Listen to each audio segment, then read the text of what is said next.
What's good, everybody? It's your boy Kinetik 615 back for another watch along. This time we got the Chicago Bears in town at US Bank Stadium to take on my Minnesota Vikings. This is going to be a fun one. Let's get into it. I'm running a little bit late, but we made it in time for kickoff. And there goes the kickoff right now. Here we go. Looks like Miles Price does not field the kick. Lets it roll out the back of the end zone for a touchback. All right, guys, and apologies. You will need to bear with me. I'm still a little asleep. I had a rough day the last couple of days. I had to bow out of my watch along for the Michigan Wolverines game early yesterday. Passed out yesterday. Did the same thing last night. Woke up a little bit late today. I guess I needed to catch up on the sleep, so I'm still kind of waking up.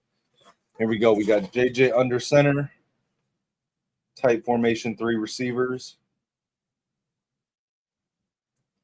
Hands it to Aaron Jones, runs right, cuts up the middle, gains 3 or 4.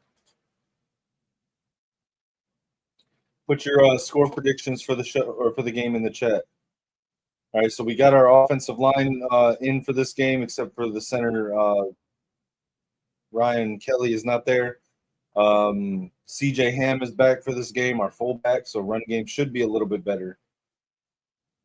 Almost have our entire original starting offense for this year back on the field now, so it's good. JJ's in shotgun now. 2nd and 6, hands it to Jones. Jones bounces outside, gets maybe a yard or 2.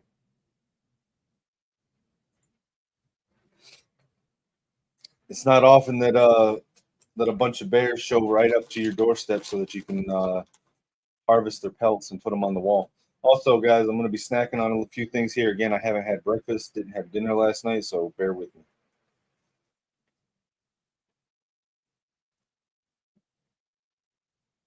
JJ in shotgun, empty backfield, tight formation, 5 receivers, fires left.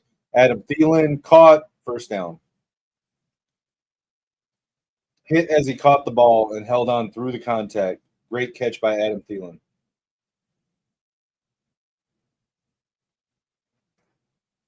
Nice throw by JJ.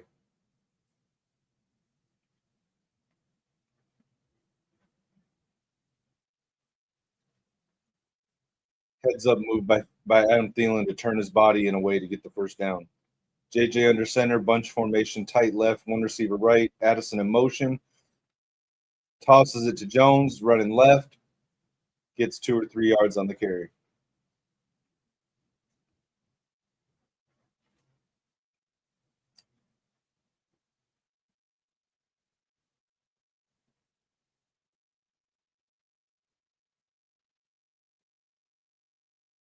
Nice to see 3 out of 4 plays be run plays this week. Kevin O'Connell's taken a pretty big beating over the last couple weeks about not running the ball. All right, now we got 2nd and 9, JJ in shotgun, 3 receivers. Back motioning out of the backfield. JJ looking to throw, fires, dumps it off to TJ Hawkinson. Hawkinson gets down to about a yard shy of the first down.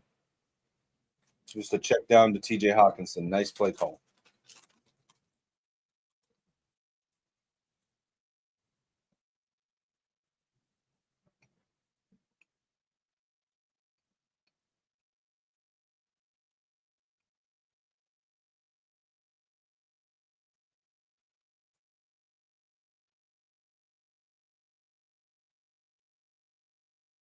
All right, we got an empty backfield, JJ in shotgun, 4 receivers plus TJ Hawkinson. No, Jones is there. He motions back into the backfield. 3 receivers, tight formation. Hands it to Jones up the middle, and first down, Aaron Jones.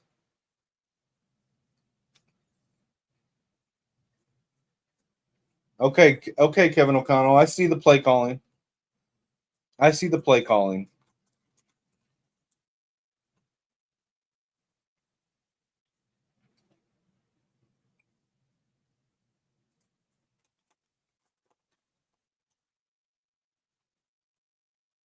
JJ under center now. Thielen in motion. 3 receivers. Fakes the handoff, play action. Fires over the middle. And just short of Jordan Addison. Addison was open. It was just a little underthrown. It'll be 2nd and 10. Addison, nice cut on the post corner outside. Just a little inaccurate.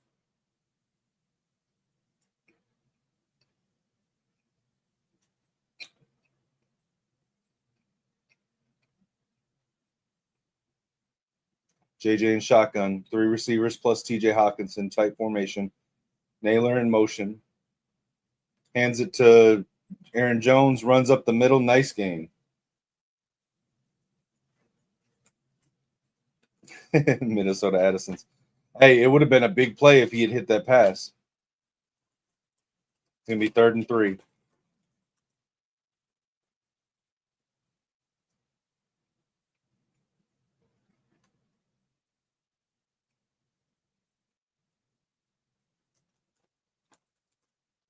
Shout out Keegan in the chat. JJ in shotgun. Addison in motion.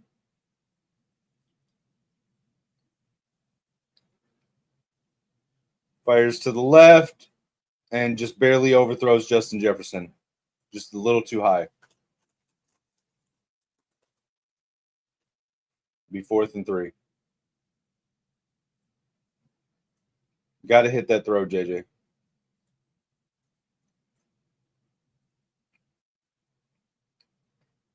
That should have been a late hit.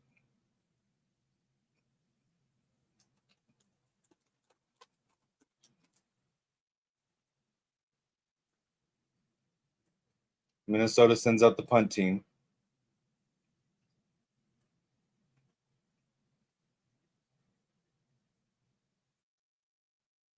Ryan Wright with the punt. It's a good one. Fair caught it at the 9-yard line.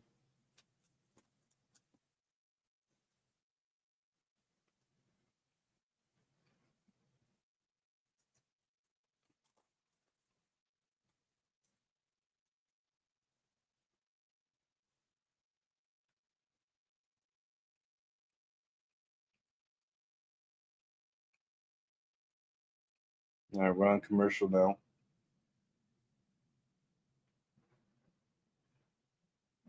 All right, so just a reminder, guys, we are live on the Kinetik 615 channel. We're live on the Gamer Sideline channel. Make sure to like, share, subscribe, hang out, put in the comments your predictions for the games or what you think about what's going on.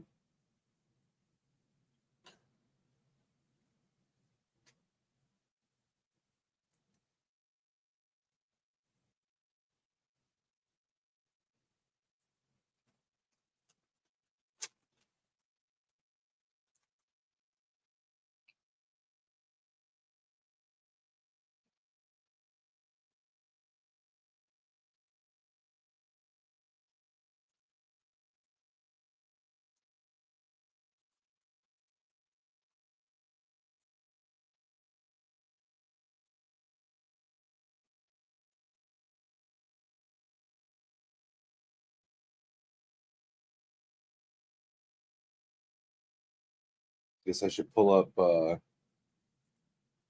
X so I can see what Vikings Twitter is saying. Although I'm not sure I want to. Sometimes they are as bad as the worst parts of the Michigan fan base. Every missed pass is the end of the world. Every incorrect or unsuccessful play call means that Kevin O'Connell is the worst coach. It's stupid.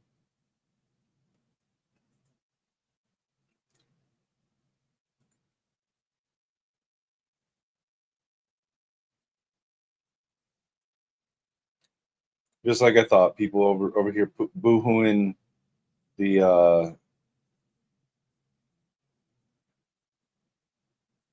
missed passes there.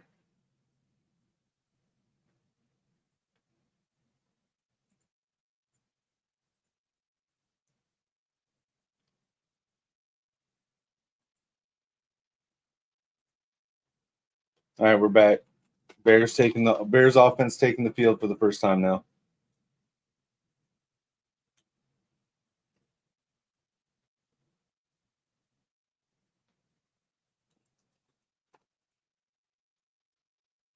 Caleb under center, pitches it to the running back. Tackled behind the line. Byron Murphy on the tackle.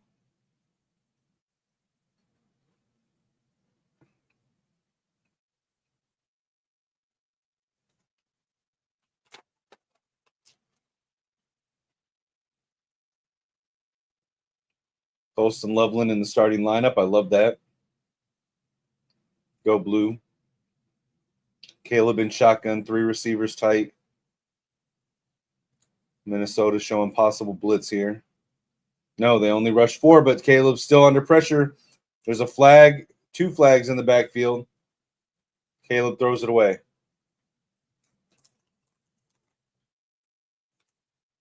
Gotta assume this is holding.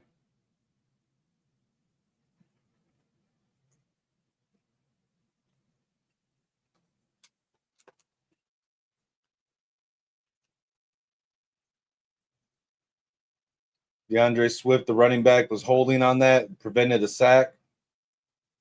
Minnesota declined the penalty. That would have been a sack if that wasn't for that hold.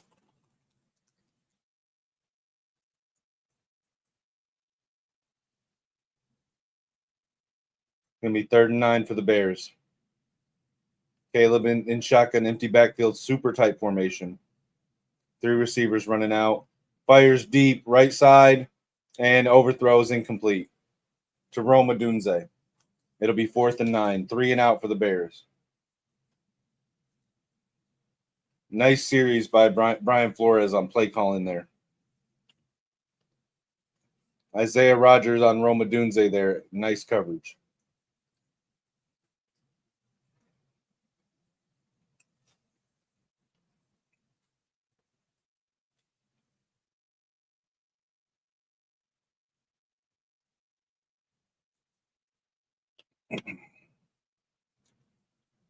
Miles Price back for the kick return. Almost blocked that punt.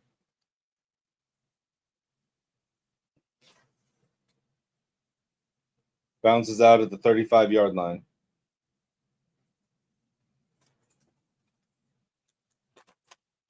Both quarterbacks showing a little bit of inaccuracy so far. Minnesota's defense looks locked in right now.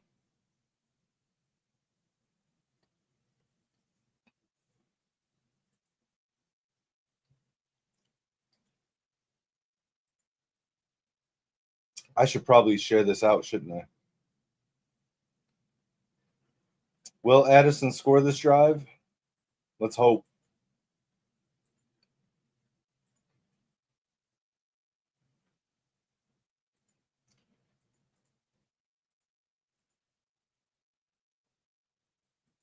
Let me share this link out to a couple places.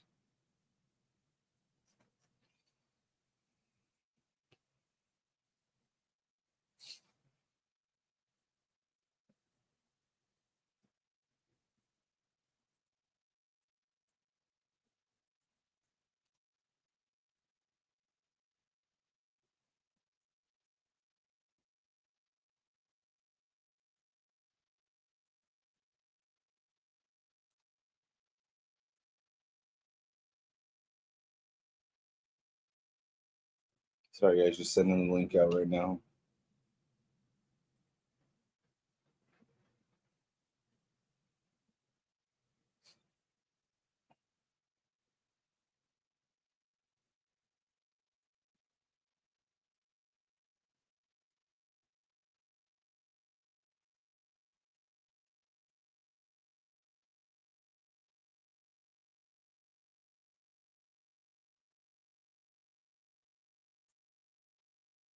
Yeah, I'm really bad about promoting it. I'm not a professional like some of our friends.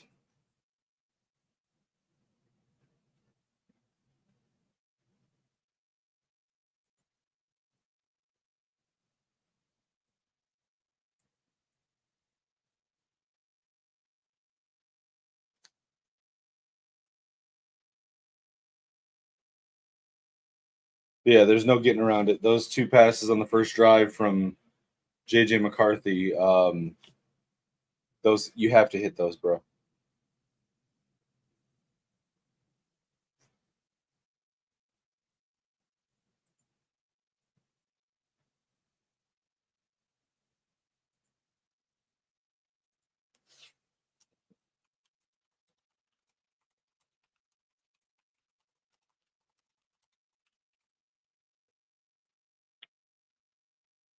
Jordan Mason running up the middle.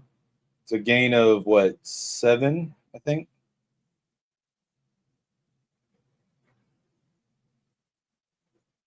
What up, Rap? Appreciate you stopping by, brother. Hey, I know you don't. I know. Watch alongs aren't really your thing, man. But you're always welcome to come up here anytime you want. Just let me know. I'll put the link in the chat. But I appreciate you stopping in, man. I think both quarterbacks are a little nervous. Got the yips a little bit. There we go. Dumps it off to Oliver. Unfortunately, it's a tackle in the backfield.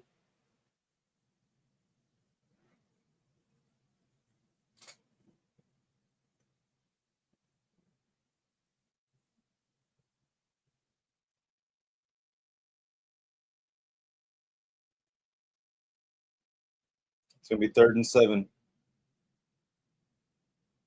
You have to go. Make sure to go check out Rap's channel at Vocal Vike on YouTube, man. Great channel, great dude. JJ's in shotgun now. 3 receivers plus TJ. Steps up because should have just taken off. Oh, but that was to Jordan Addison. That hit Jordan Addison right in the hands, and he dropped it. That's on Addy right there. But JJ could have just taken off and got that first down.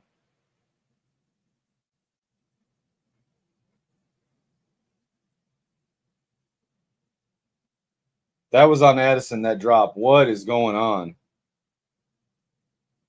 That hit him right in the hands.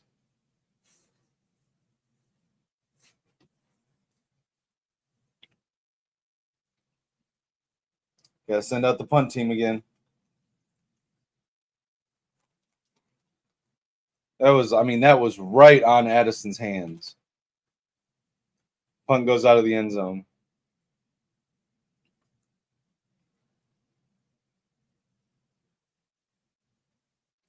Wow.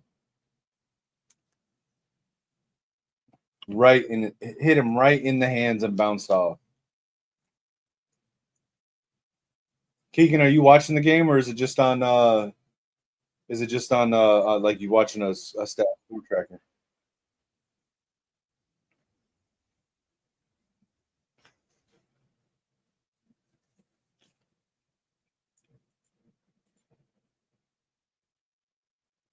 I mean, it's not a bad idea. He's just got to catch the passes. That was definitely a catchable pass, Keegan.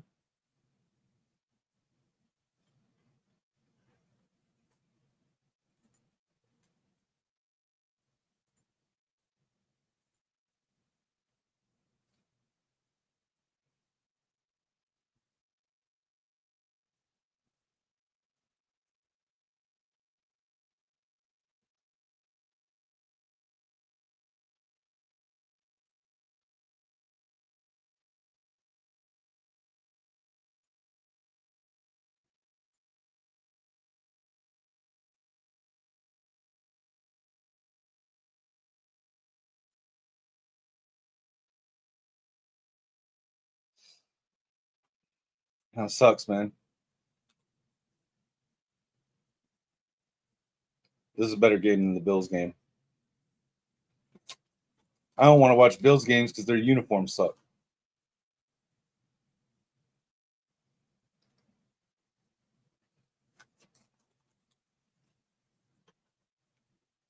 I should check my fantasy team. I'm a little worried that I might have messed up on the lineup.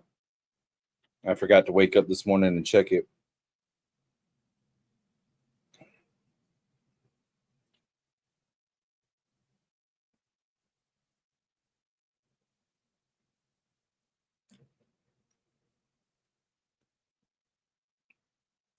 Looks like I'm okay on my lineup.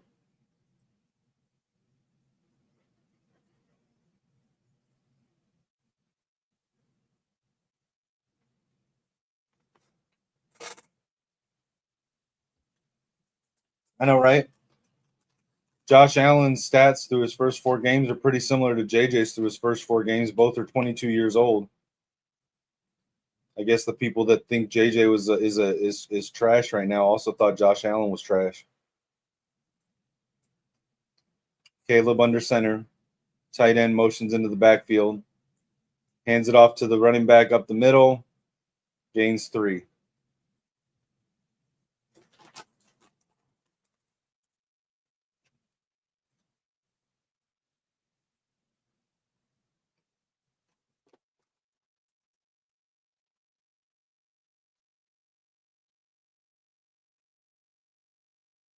Michigan fans need to listen to what Tom Brady just said on this podcast. It ain't always pretty, but winning is winning. Caleb under center, wing formation, receiver in motion, fakes a handoff, dumps it off to the wide receiver in the backfield, tackled for a loss. Dallas Turner on the tackle. Good play.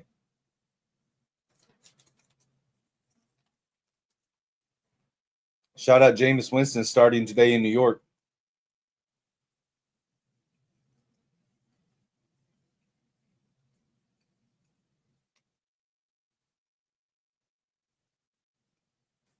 It's going to be 3rd and 9 for the Bears. Caleb in shotgun, dropping back. Under pressure, fires deep over the middle and overthrows. 3 and out for the second drive in a row for the Bears.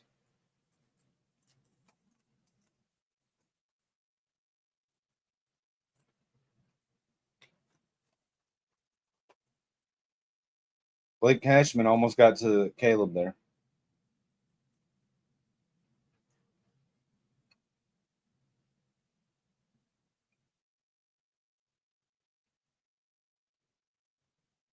Bears send out the punt team.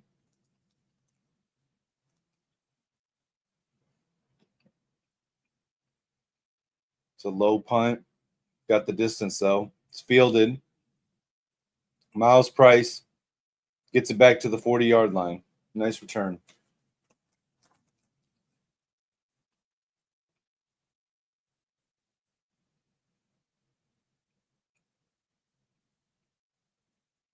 Going to commercial.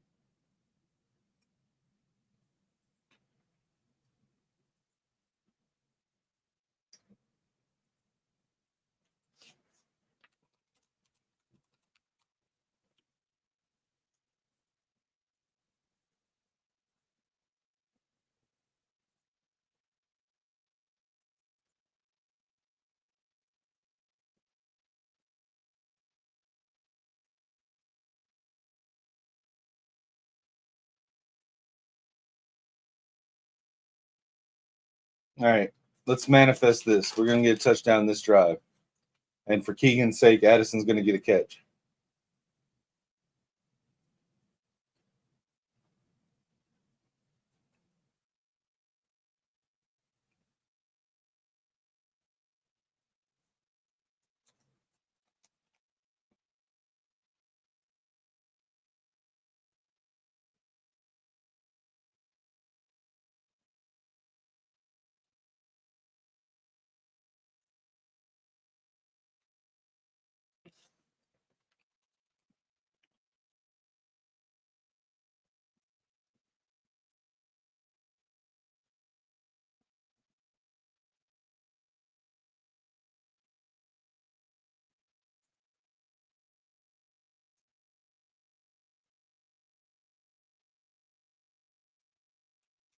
Hey, I was just trying to throw you a little bit of a bone there.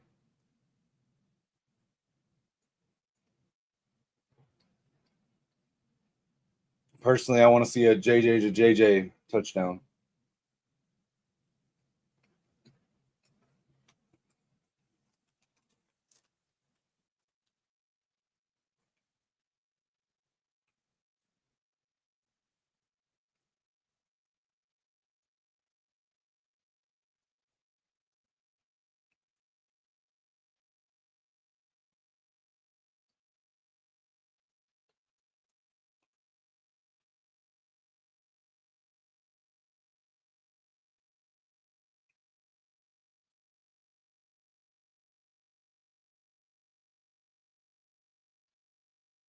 I don't know if y'all noticed this, but Tom Brady sure is calling a lot of JJ McCarthy's games. I wonder if that's on purpose. JJ under center now, 2 receivers. Hands it to Jones. up the middle, 4-yard gain, 5-yard gain. 2 tight end set, run up the middle. That's awesome. These are just some sliced almonds. Just a little snack.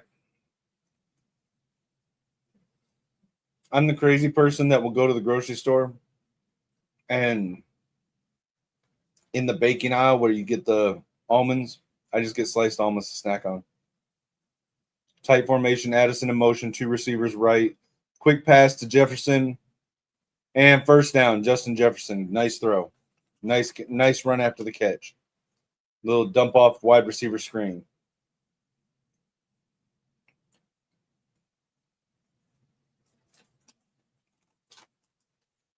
I don't know. I don't normally like to snack while I'm on stream, but between crashing out yesterday after the Michigan game, crashing out again last night, and catching up on sleep, I didn't really get dinner. I didn't get any breakfast this morning. I woke up 30 minutes before the game and was rushing to try to get on in time. JJ throws over the middle, a freaking laser to Justin Jefferson. Caught over the defender. I mean, defender was right on him and he caught it. There's that JJ to JJ connection. Fucking laser, man.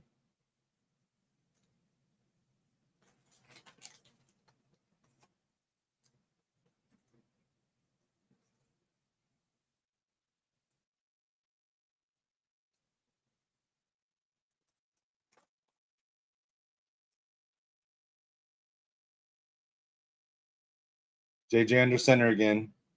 Tight formation. Jefferson out wide left. Addison in motion. Hands it to Jones. Jones cuts back up the middle. First down. Keeps going. Gets across midfield. I'm sorry, not across midfield. Across the red zone line. Excuse me.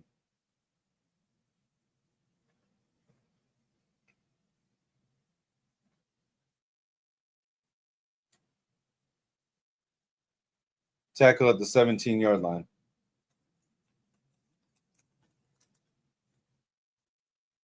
That's hilarious. I wouldn't even be mad at it. JJ snaps the ball, hands it off to Jones up the middle. Only a yard or two.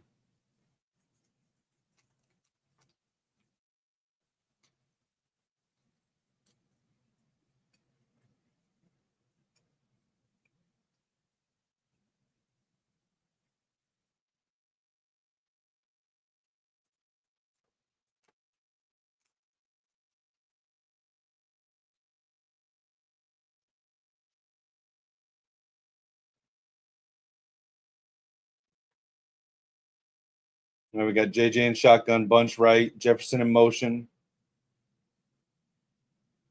JJ looking left, looking up the middle. Checks down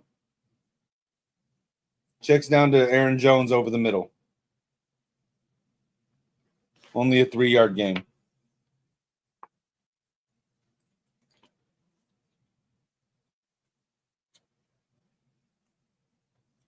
JJ looks more settled on this drive. I like it.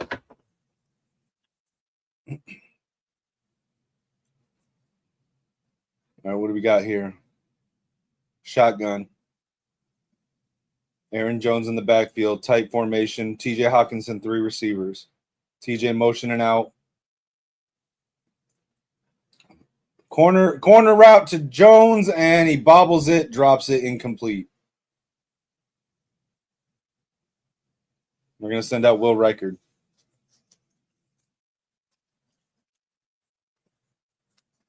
I said it was a corner route. Tom Brady said it's a rail route. Tom Brady knows more than me.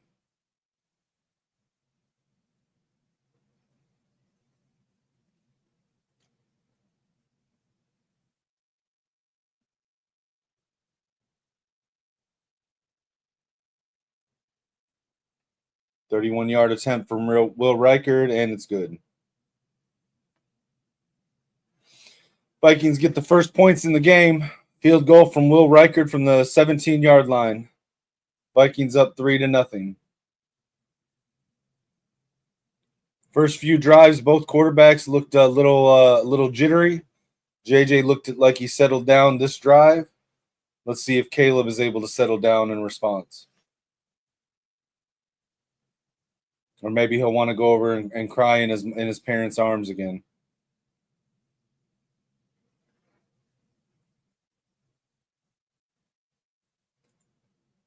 Probably blaming it on wearing the wrong color nail polish.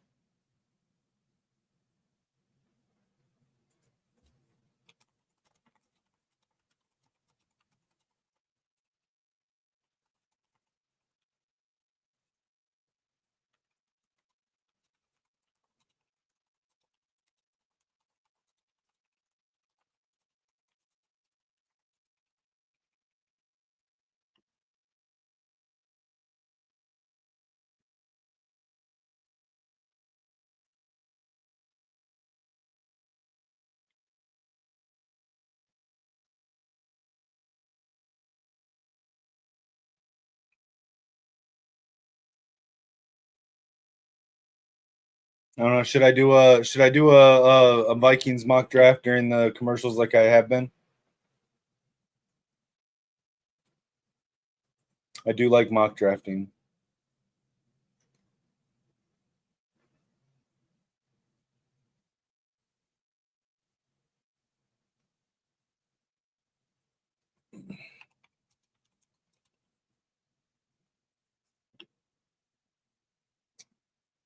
Well, fine then, Keegan. I didn't want to watch the game with you anyway. No, I'm just kidding, bro. That's cool.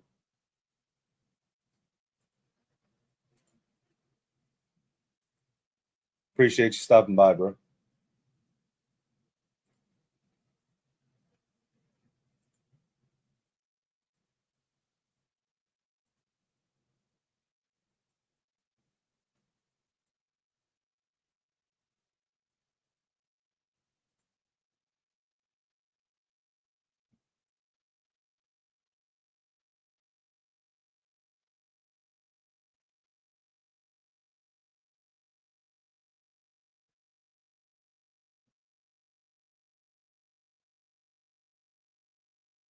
All right, we're back. Let's see what the Bears do.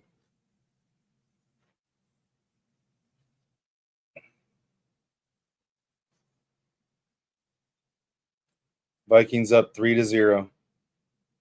Still 2 minutes left in the first quarter. Will Reichert out there for the kickoff.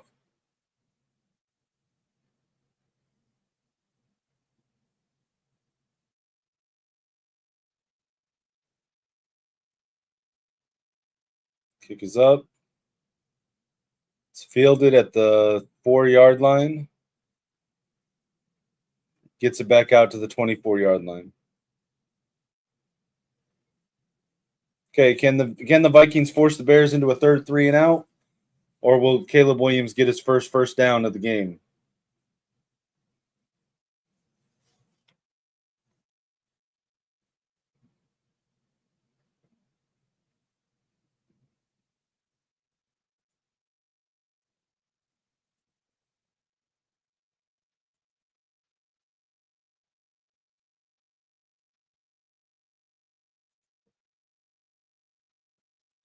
Caleb under center, tight formation. Oh, it's a fumble. It's a fumble. And looks like Chicago recovered it, but it's a big loss of yards. Botched the handoff to the running back. Rome Odunze able to get in the backfield and recover it. Caleb Williams pulled the handoff back out of the running back's hands. That was crazy. Caleb had the ball in Swift's the right spot, and then before Swift did this, Caleb pulled the ball out and then let it go. It's crazy. Caleb I don't think he's good, man. There's a good pass though, just as I say that. Gets it down to a yard shy of the first down.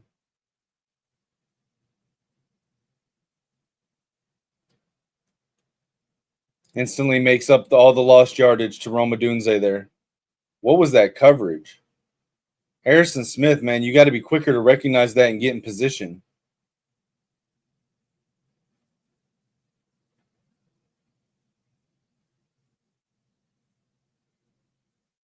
All right.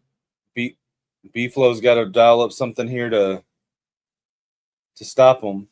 Looks like the Bears left tackle Theo Benedict is injured.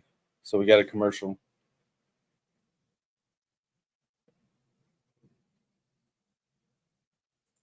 All right. We're going to do it. I ain't got nothing else better to do between the when it's on commercial. So we're going to do this during commercial. All right. So the Vikings got the 14th pick. Real quick, let's look and see what the first round looks like so far. So the Titans took Reuben Bain Jr. edge out of Miami with the number 1 pick. The Saints go safety at number 2. I don't know about taking a safety that high, but they take Caleb Downs out of Ohio State. Peter Woods out of Clemson goes 3rd to New York. Fernando Mendoza, the first quarterback off the board, goes to the Browns at number 4, followed immediately by Ty Simpson to the Jets. Let's see. All right, we're back. I'm going to take this off the screen for now. All right, Caleb Williams under center, single back, wing formation. Roma Dunze right on the line, hands it to the running back, and they get the first down. Blake Cashman with the tackle. You got 0 penetration to try to stop that first down.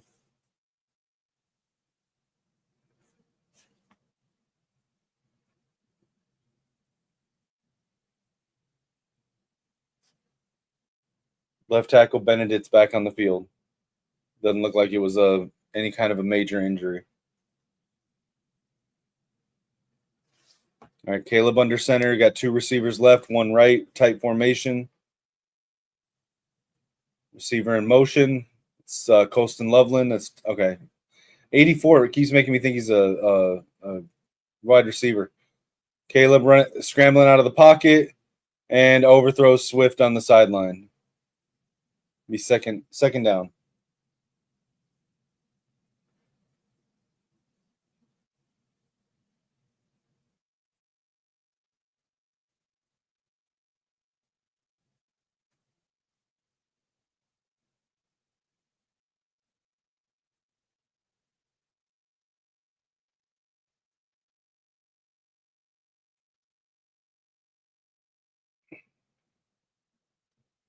All right, same formation here.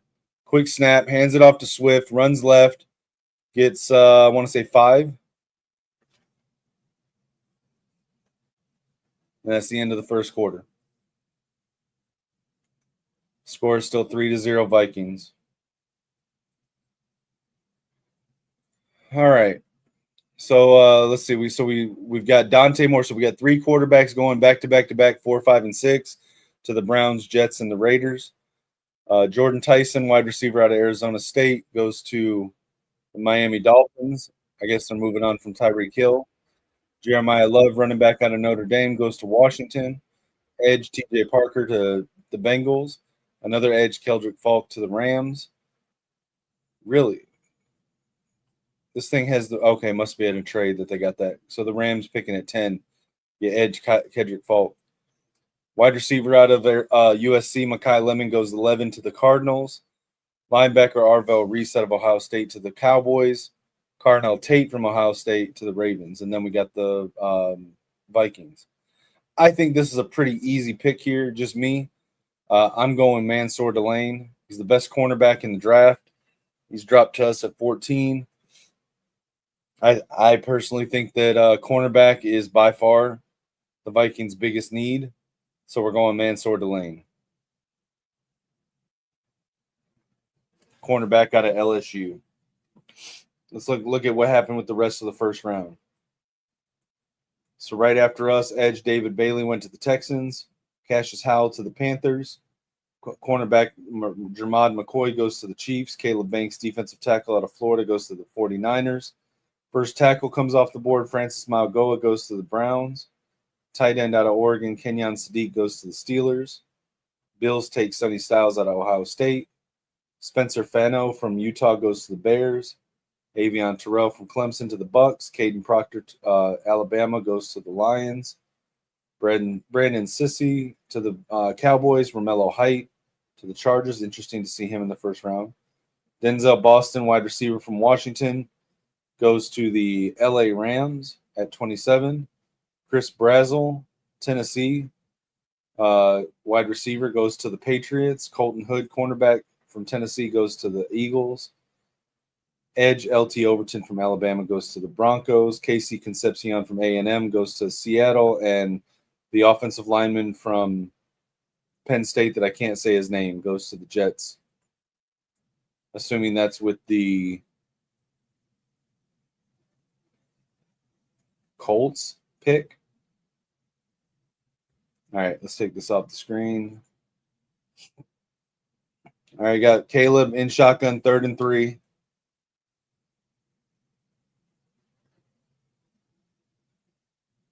Vikings not blitzing. Fires right. Hits. It hit Luther Burden in the hands, bounced off his hands. It looked like he was trying to take off running before he even caught the ball. It's going to be incomplete, 4th and 3, and the Bears are going to punt. Fabian Moreau, cornerback on the coverage. Nice coverage by Moreau.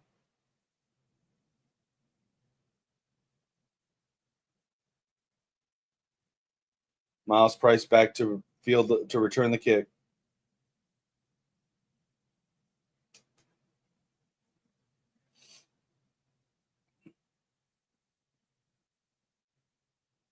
Fair Price, Miles Price. And there was a contact on Miles Price after he called for the fair catch by Blackwell. That's going to draw the flag for the Vikings.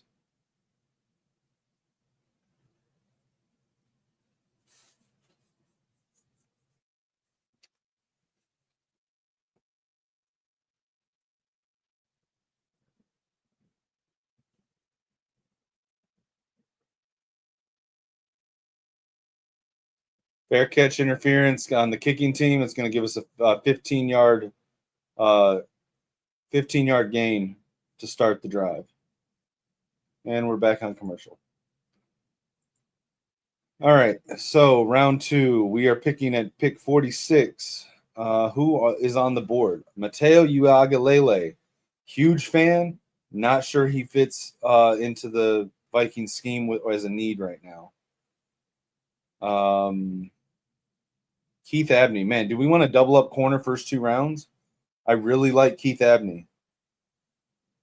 Not sure. All right, game's back. All right, we got JJ in shotgun. Single back, 2 receivers wide left. Jefferson in motion. Dumps it off to Jones to the right. Gets it just back to the line. Knocked out of bounds.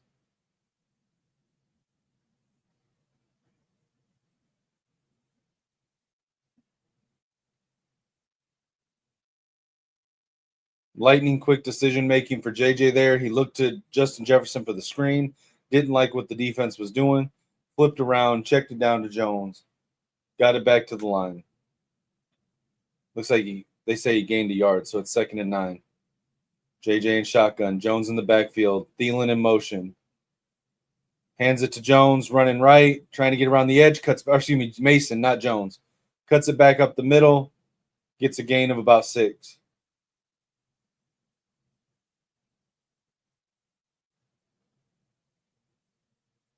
That was Jordan Mason, not Aaron Jones. My bad.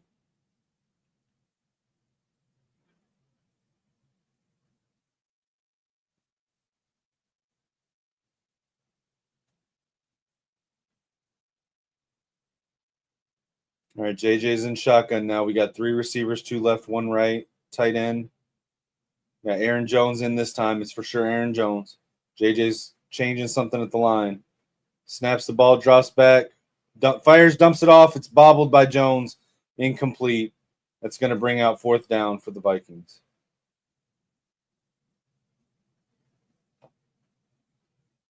That was a good throw. It hit Jones in the hands, and he just bobbled it, man. Come on. It's another drop.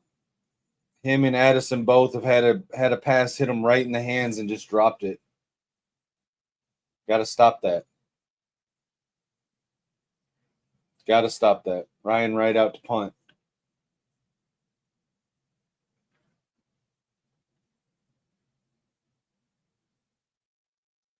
Calls for the fair catch. And looks like it's at the 27-yard line. 28-yard line. All right, we're on commercial again. Let's get back to the fantasy draft or the mock draft, excuse me. Man, I think we do need two cornerbacks. I'm not sure about taking two corners to start the draft. I don't know. I like Austin Sareveld, but he's not starting anytime soon unless we kick him into guard. And even then, I think we still got Will Fries for another year or two, so I don't think he starts right away. Do we want a second round player to start right away? We could go safety AJ Halsey out of LSU, take two LSU guys in the first 2 rounds. Man, I don't know, man. I really like Keith Abney, and I do think we need more than one corner in this draft. But using our first 2 picks on the same position,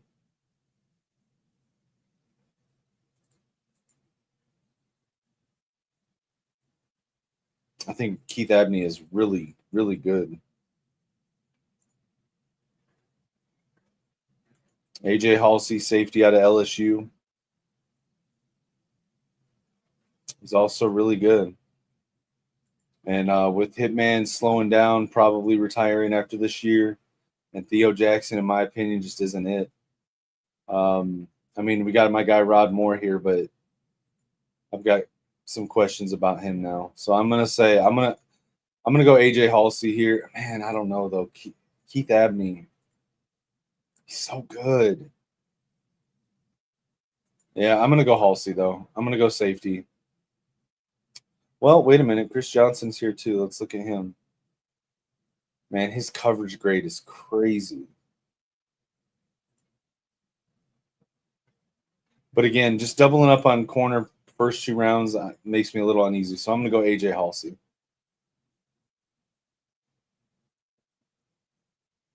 All right, round 3. We got Eli Stowers. I think we need a replacement for TJ Hawkinson, so I wouldn't hate this.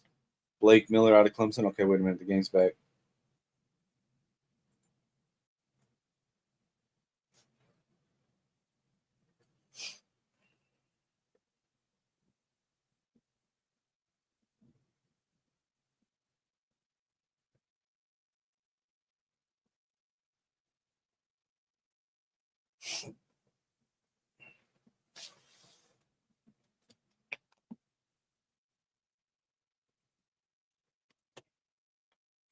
All right, we got Caleb under center. Fakes the handoff. Play action under pressure. Escapes the sack. Fakes the throwaway, and runs out of bounds. Gains a few yards.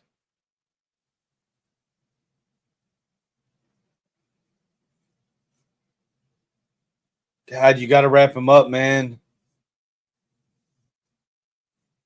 Damn, dude. Come on. You can't hit him in the backfield like that and not take him down. Like, come on.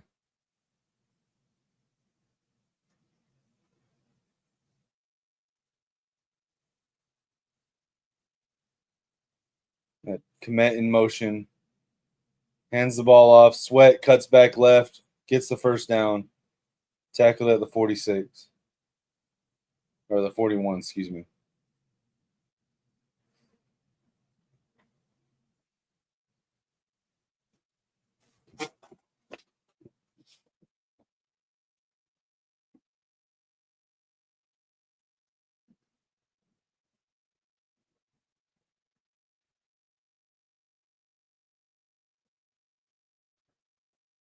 All right, we got Burden in motion, fakes the handoff, play action, fires right, caught, and stumbles, so he goes down immediately. Luther Burden, first down catch.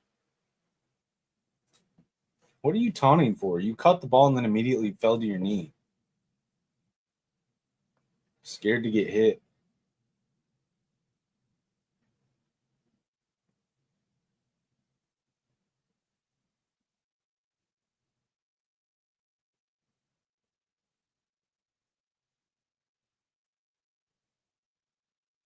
Under center now, Caleb. wing formation. Looked like there was a false start that went uncalled. Hands it off to Sweat, runs right, gets 6 yards on the run. That left tackle false start jumped, and the refs didn't call it.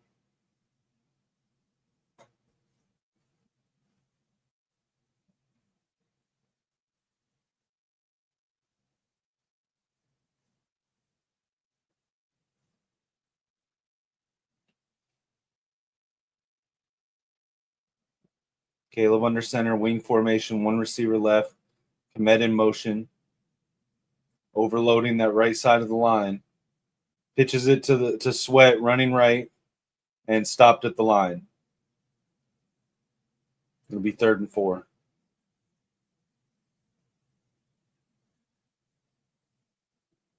I mean, they pretty much telegraphed that they were going to be running it right after they motioned Komet over to that bunch side.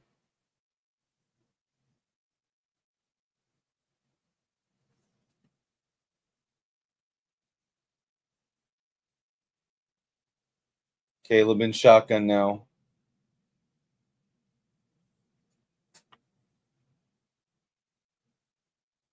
Pitches it to DJ Moore, runs right, and I think he got the first down.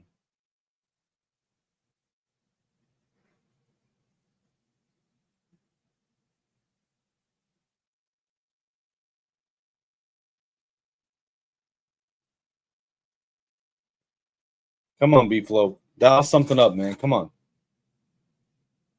Can't keep letting them run like that.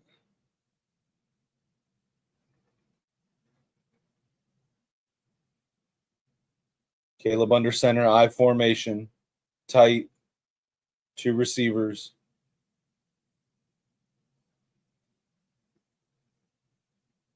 Takes the handoff, play action, fires left, caught.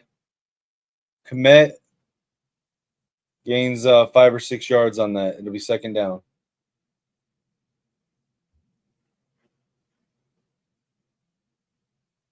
Not good. Isaiah Rodgers hit Cole Komet on the tackle. Isaiah Rodgers is down right now. We're already super thin.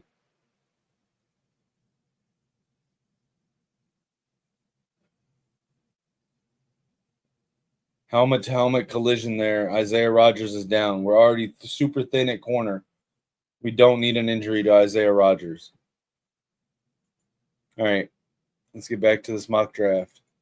So round 3, we've already taken a corner and a safety, both out of LSU. So what I'm seeing here, I see Eli Stowers. I think that might be the pick, but I also really like Blake Miller here. I like Whit Weeks. Trevor Gooseby's interesting. Isaiah World. I'm gonna say the pick here though is Eli Stowers. I think we need to replace T.J. Hawkinson. Stowers is phenomenal, so we'll take Eli Stowers here. All right, we got late round 3 pick 97. Isaiah World is still on the board, and I think it's pretty easy. We're gonna go Isaiah World. Well, let me see. Not the greatest grades this year. What about Caden Green? Caden Green got better grades. Yeah, actually, I think I'm going to go Caden Green here. Caden Green out of Missouri. All right.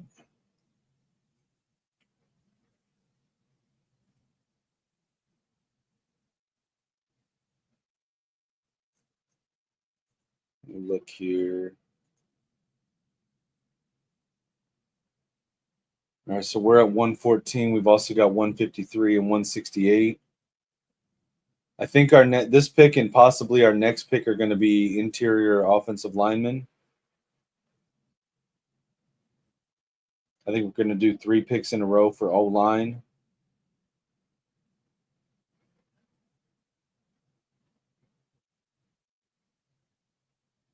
I'm going to go with the guy Chase Besantis at guard out of Texas A&M.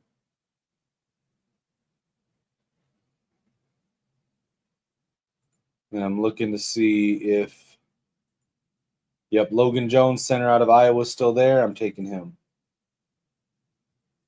All right, game is back on. Let's drop this down.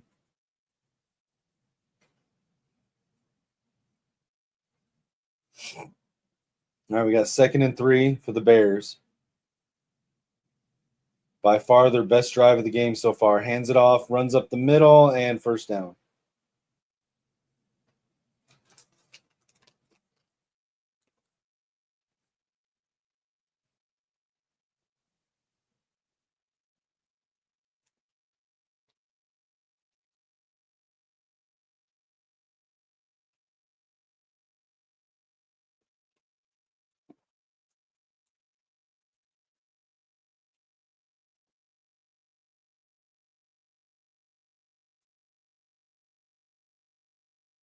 I formation for the Bears. 2 receivers tight. Loveland in motion. Fakes the handoff, play action. Dumps it off to Loveland. Gains 9. I'll be right back, guys.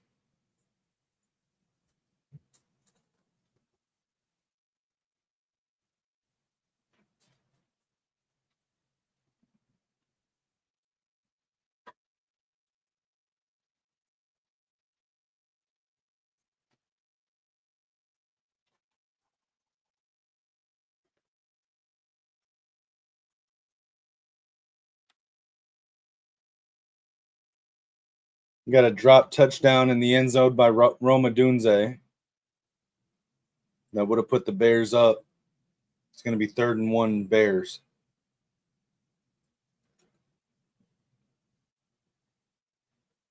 Come on, B-Flow. We got to keep them to a field goal here or get a takeaway.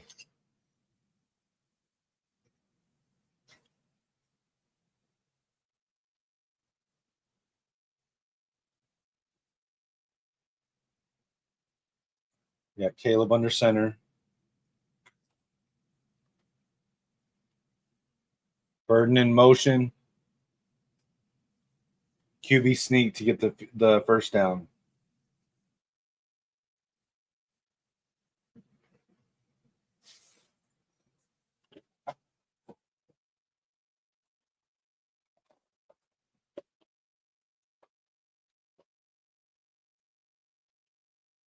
Can't leave the sneak open on a 3rd and 1. Come on.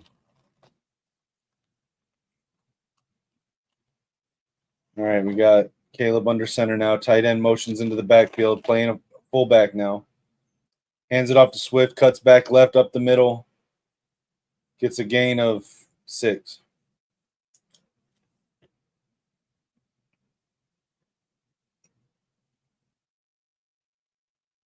Make that 5.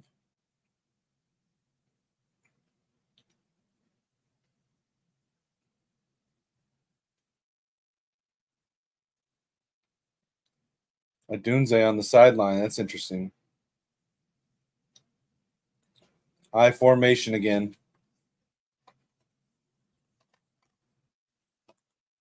Hands it off. Swift right, stumbles. Gains 2.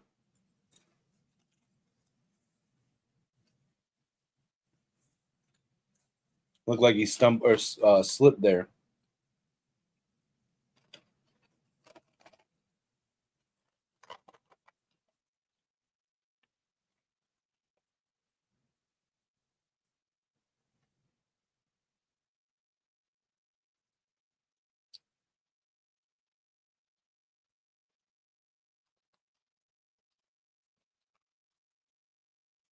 Caleb in shotgun.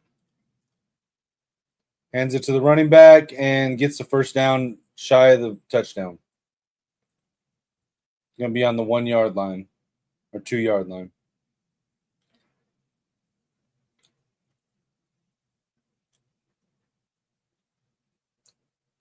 How are we leaving the middle open on the line?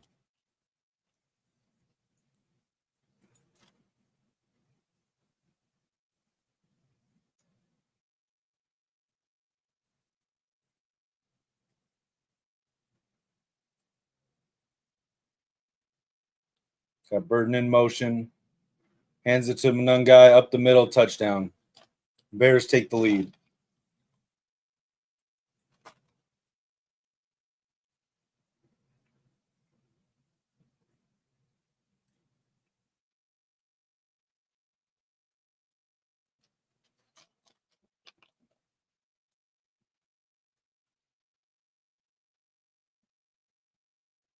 Again, the run defense on the line is non-existent.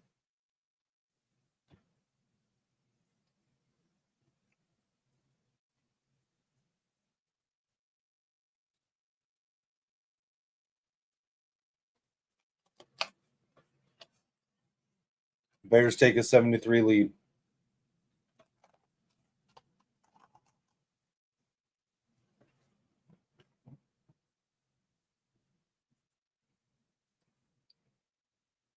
All right. So I don't really like how this draft has gone on the surface because we went DB, tight end, offensive line, offensive line, offensive line. That said, I like the players that we've got. So I just don't like that I'm focusing on position groups, but I do really like these players. All right. So what else do I think we need? We could use another wide receiver. Could use a running back. Linebacker. Could still use another corner. And a defensive interior.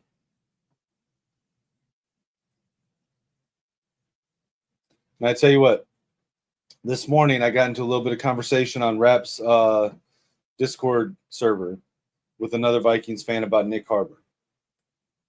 The thing with Nick Harbor, the kid is ridiculously talented. His athletic ability is off the charts. 6'5", 235, one of the fastest players in college football. Has the ability. I mean, just if he locked in as a football player, he could be Julio Jones and Calvin Johnson in the same body. But it has not come together one time for him. In college, he has not, and in the interviews that I've seen him do, I don't know if his head and heart are in football. He's also a track star who has aspirations to go to the Olympics. He barely missed the cut to go to the Olympics year before last. Man, I don't. If his head's not in it, I don't want to draft him.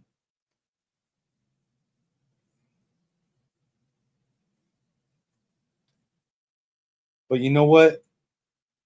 As a 5th-round pick, I would take a 5th-round pick flyer on his upside. So we're going to go Nick Harbor here.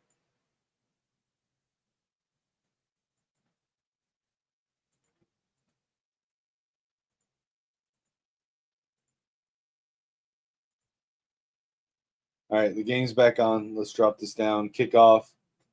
Bounces. Miles Price picks up the bounce, brings it out, gets it back to the 20. Should have just let that bounce into the end zone.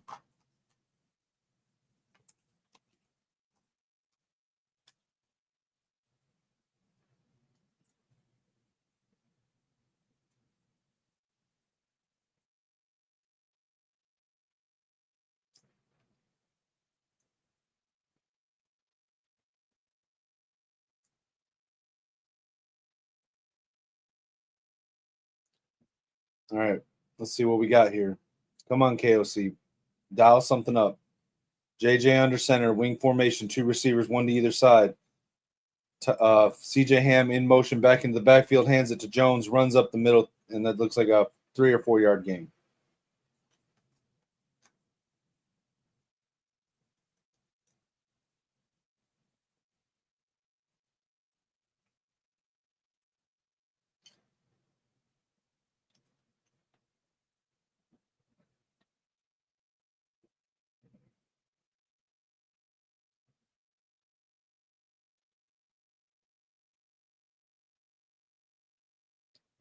JJ changing the play.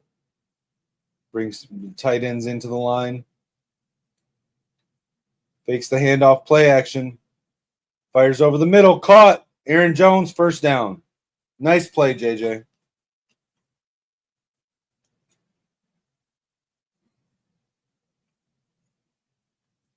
Looks like we got an injured player.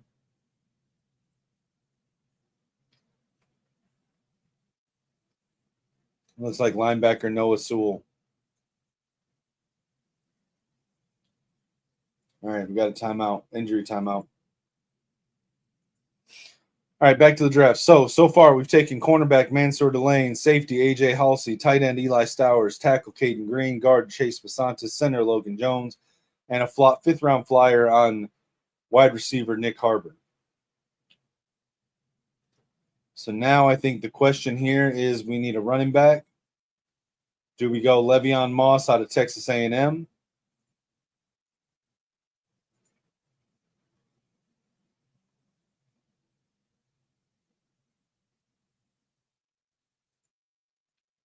Do we go with Jaden Ott out of Oklahoma?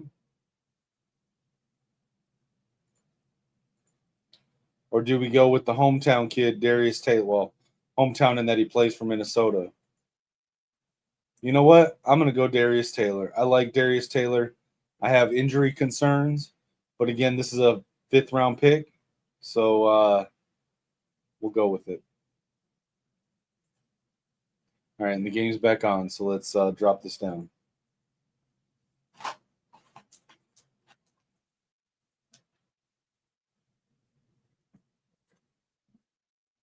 All right, we got JJ and pistol. Wing. Fakes the handoff, play action, steps up, throws, hit as he throws, and it's an interception.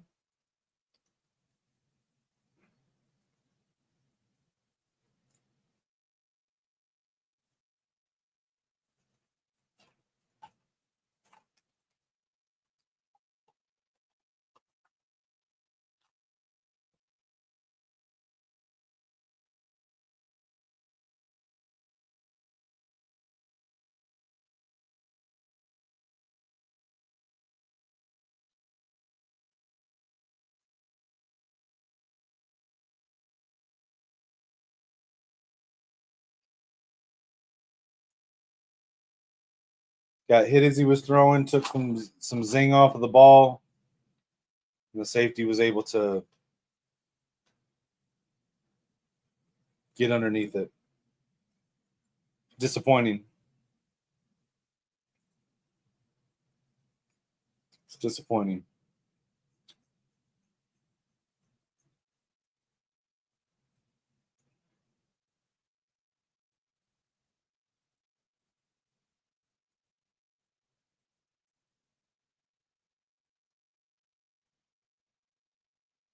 Nice defense there, tackling the backfield.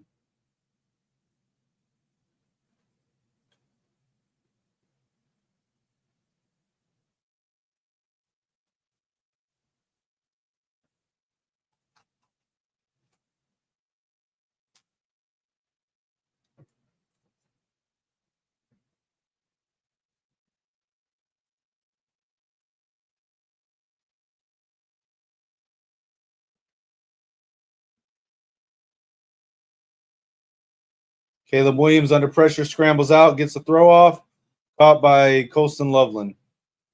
Bailed out by Colston Loveland there.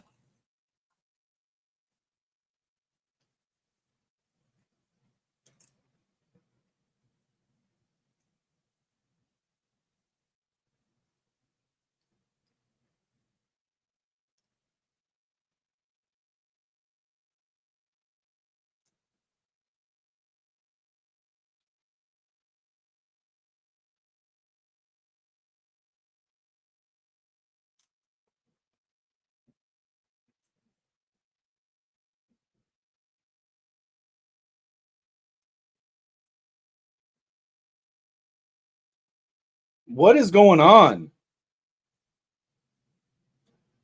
That is like the fourth time we've gotten hands on Caleb and we don't take him down.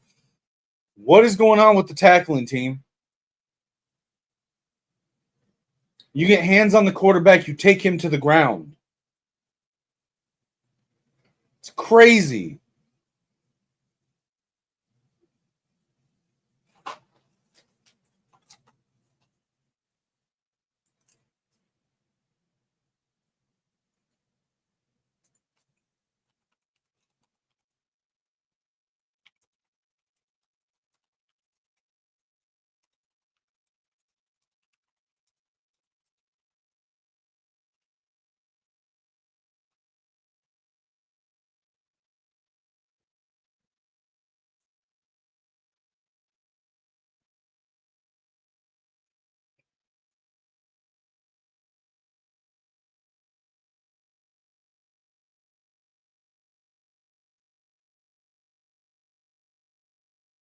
All right, let's pull the mock draft back up while we're on commercial.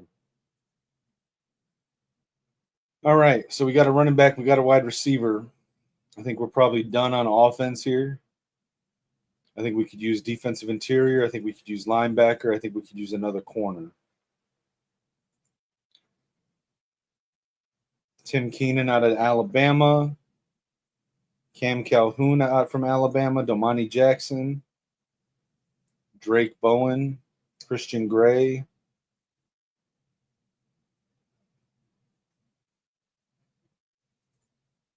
DJ McKinney. 6'2" corner out of Colorado. Let's look at these corners here. Christian Gray, Cam Calhoun. I mean, I don't know a whole lot about these corners, so I'm just looking at the grades here. Jermaine Matthews has decent grades.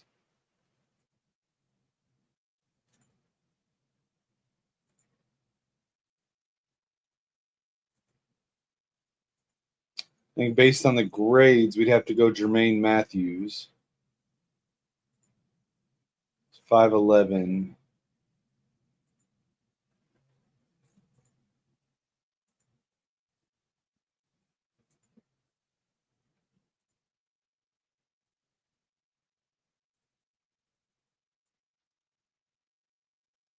Yeah, I think we'd have to go Jermaine Matthews. All right, let's go Jermaine Matthews here. Cornerback out of Ohio State. All right, so then if we're looking defensive interior, we're looking linebacker. I'm going to go with my guy here, Rayshon Benny.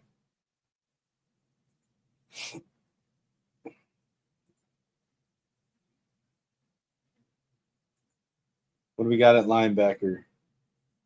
You know what? We got two Pitt linebackers here. I really like Rasheem Biles. I haven't looked at Kyle Lewis much, but I'm going to go with my guy, Rasheem Biles. I like that dude. All right, and we're on our last pick, 227 overall. Who can we take a flyer on? Who can we take a flyer on? Let's take a flyer. Well, we'll come back to it. The game's on.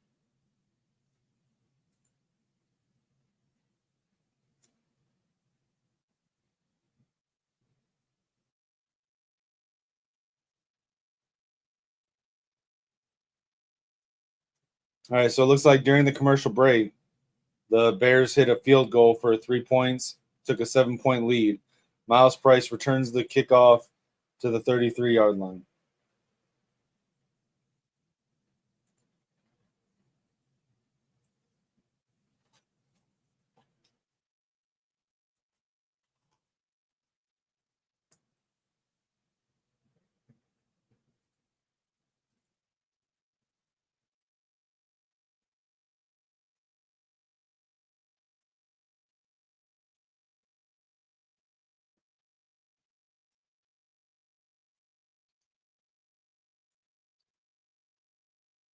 Aaron Jones runs up the middle.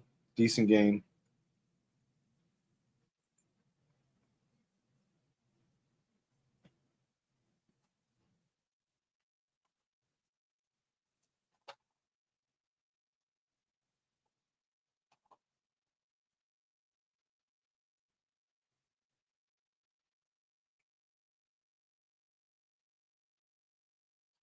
Second and 6.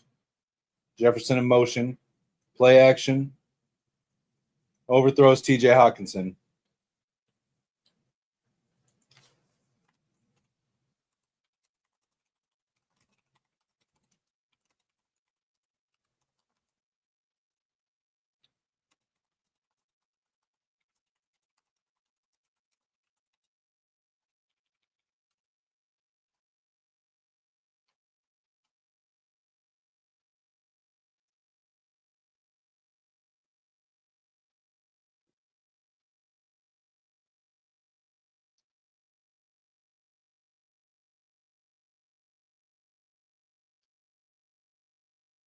There we go.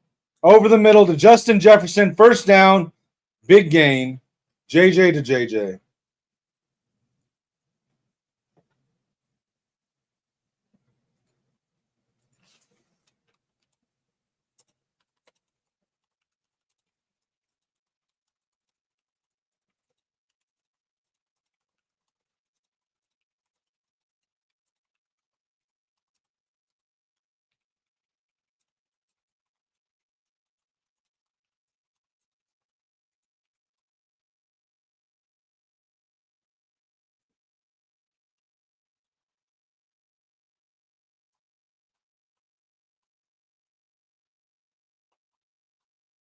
Adam Thielen with the drop on that play.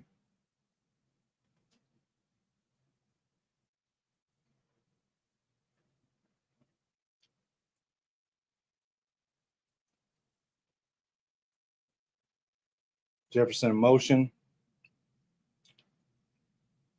Drops back.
Deep throw down the sideline.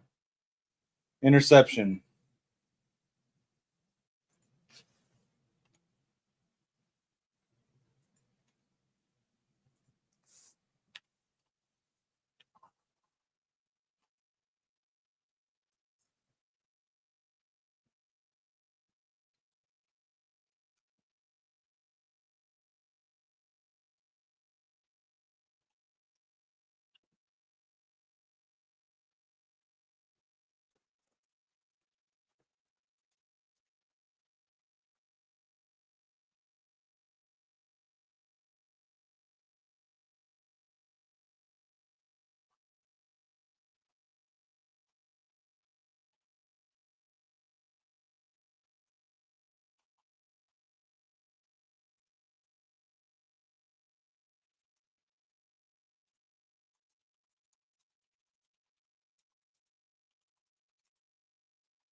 False start. He's going to knock the Bears back.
Caleb looking to throw. Fires over the middle, caught. Cole Kmet.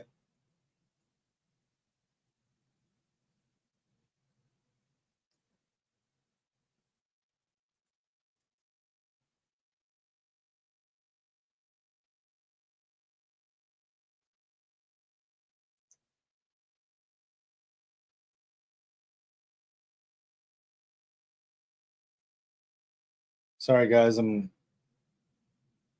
in this conversation with people on Discord.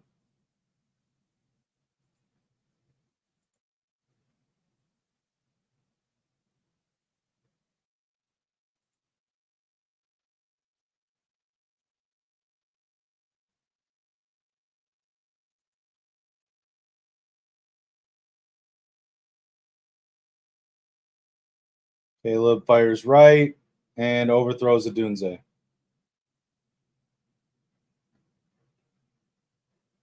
Fourth and 1.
All right, JJ's in shotgun. We got 8 seconds on the clock.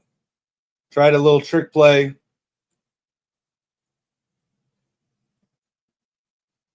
Passed it to Jefferson. Jefferson tried to pitch it to Jones. Didn't work.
All right. So we're at halftime, 10-3, Bears.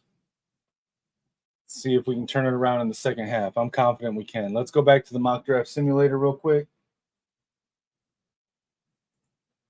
All right. So far we've got cornerback Mansur Delane, safety AJ Halsey, tight end Eli Stowers, tackle Caden Green, guard Chase Basantis, center Logan Jones, wide receiver Nick Harbor, running back Darius Taylor, Jermaine Matthews Jr., cornerback, Rayshawn Benny, defensive interior, Rasheem Biles, linebacker. We've got one final pick, the 227.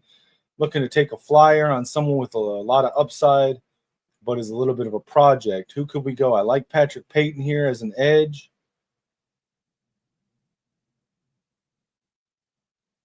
I think Emmanuel Pregnon is criminally underrated here. But I'm gonna go with Patrick Payton this time.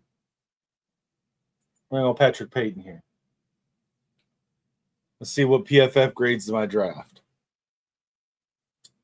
Let's see, this is stupid. I should have drafted Garrett Nussmeier instead of Eli Stowers. Why? I've got JJ McCarthy. I don't need Garrett Nussmeier. I got an aging TJ Hawkinson who doesn't look the same after he came back from his injury. Why the hell would I draft Garrett Nussmeier? That's ridiculous.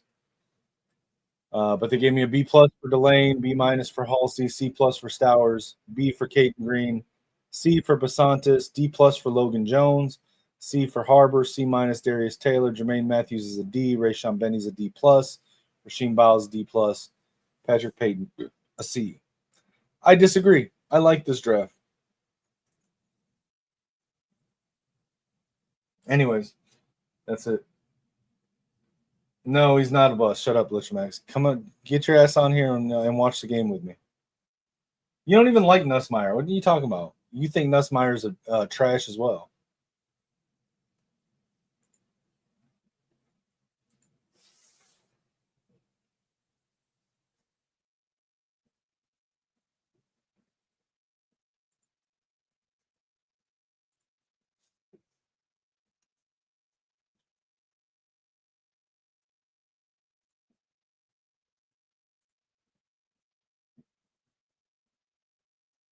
He's not super injury prone, dude. He's had 2 injuries in 9 years of playing football. In that same amount of time playing football, Drake May's had 4 injuries. So is Drake May injury prone? No, neither is JJ. How about it's football? It's a physical game. Injuries happen.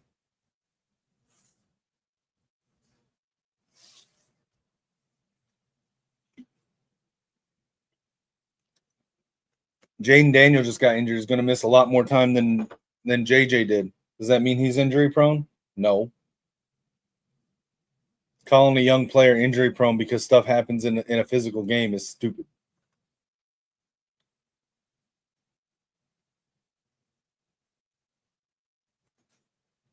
JJ has a great foundation.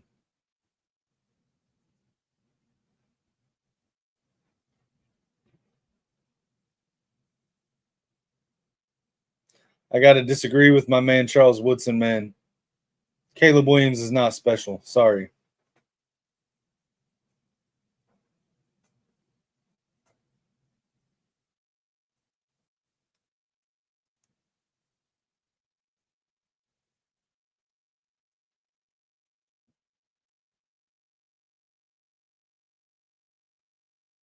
Apparently, cornerback Isaiah Rodgers is being evaluated for a concussion, questionable to return for the game. Not good.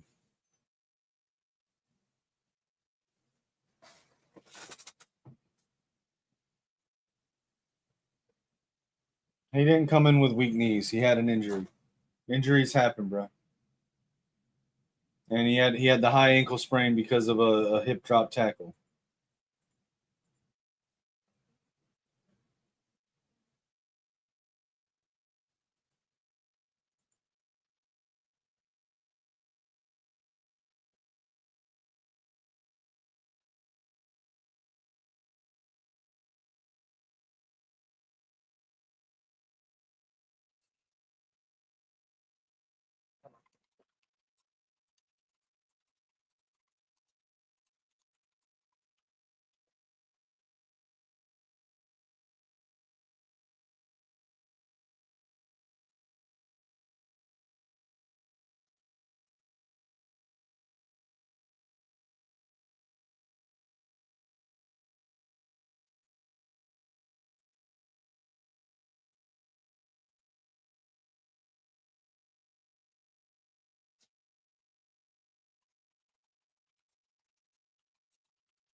Oh, what's up, guys?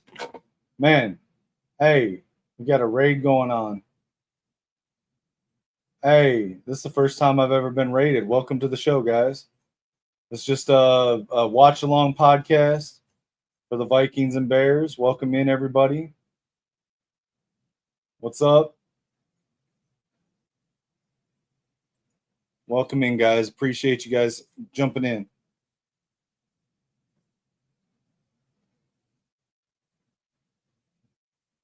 We're at halftime right now, so it's a little quiet right now. Not a whole lot to talk about. Just did a mock draft for the Vikings, 7-round mock draft. Posted it on X. Shout out to Tom Grossi. Appreciate the raid, guys. I'm just a small YouTuber. I'm not a professional YouTuber. I'm a Vikings fan. I do watch alongs every week for their games.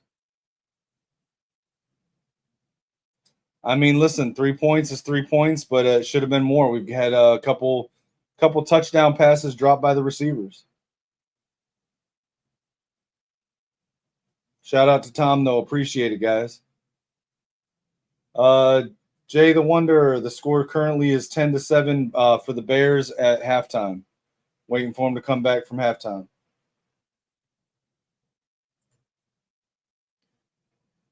I can't say he's not it, man. I'm a big JJ guy. He's the youngest quarterback in the league. If you look at his stats through his first 4 games, they're actually pretty comparable to Josh Allen's stats through his first 4 games. I can pull them up if you want me to give you the side by side, but he's a 22-year-old quarterback who's in his fifth start. There's a lot of other reasons why it hasn't worked so far, but I'm not out on JJ yet.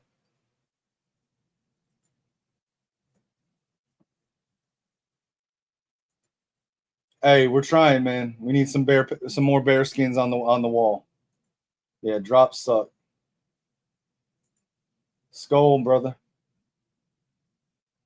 Hey, shout out.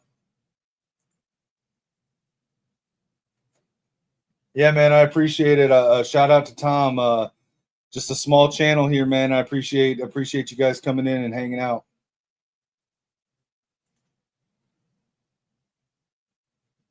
Yep. Hey, shout out. I'm a Michigan fan as well, man. Michigan Wolverines, Minnesota Vikings. I've got faith in JJ as well, man. Appreciate you, Sebastian.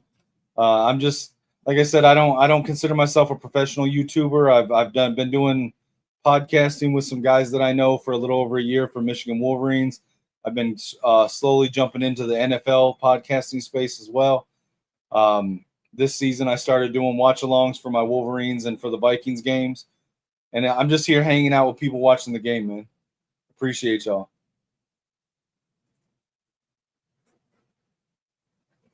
Yeah, again, injuries happen, Lichamax. It's a physical game. It's football.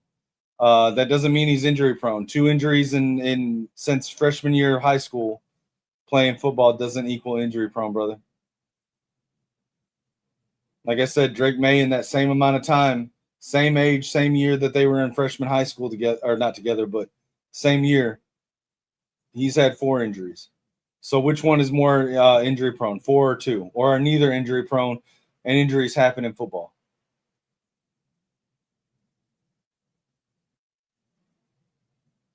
And just a shout out, guys, I am currently live simultaneously on both channels, Kinetik 615 and on the Gamer Sideline. Kinetik 615 is my personal channel. The Gamer Sideline is a channel that I have with my buddy Lichamax here, where we talk gaming and football. Make sure to give a like, subscribe if you want to. We try to go live weekly. And like I said, during the season, I do the watch along for the Michigan Wolverines and Minnesota Vikings games. So we're back. We got the halftime kickoff. Bears returned it to the 30-yard line. Hey, Lichamax. Nathan Vanek agrees with you, brother. I disagree, but hey, that's cool. We can agree to disagree.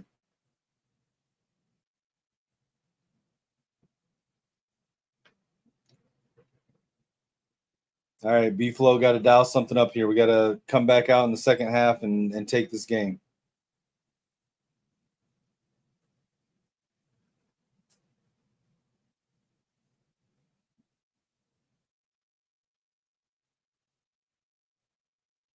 All right, we got Caleb under center, tight formation, bunch right. Looks like Manungai in the backfield. Hands it off, runs up the middle, tackled for a 2-yard loss in the backfield.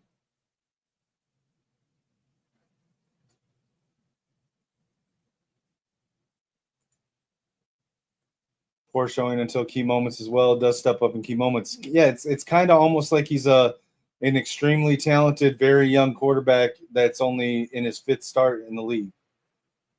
Seems to make sense. Caleb in shotgun now. We got Burden in motion. Drops back to throw, fires over the middle, and wow. Almost deflected by Blake Cashman. Amazing catch by Adunze, able to stand up and get us a few extra yards.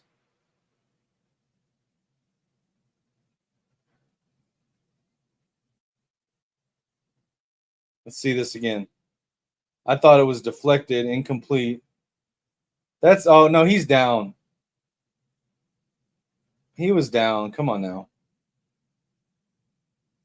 All right, Komet on the catch there. It looks like an 8-yard gain.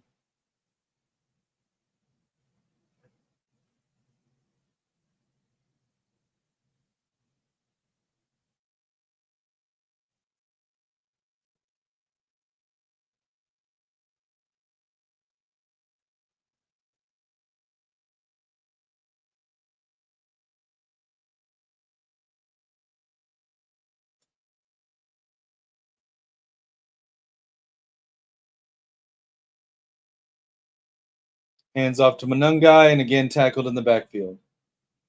It's going to be 3rd and 2.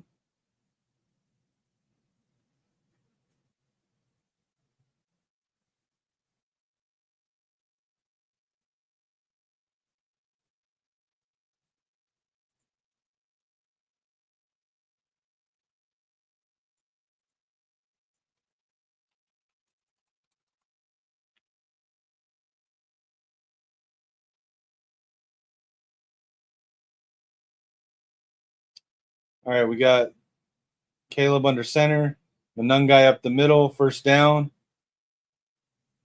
Isaiah Rodgers is back in the game. That's a good thing to see. He was being assessed for a concussion.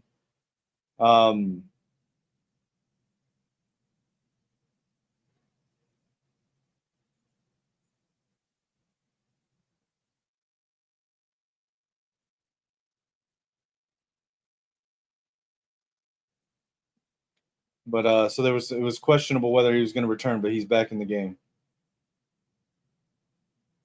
All right, Caleb under center, tight formation here.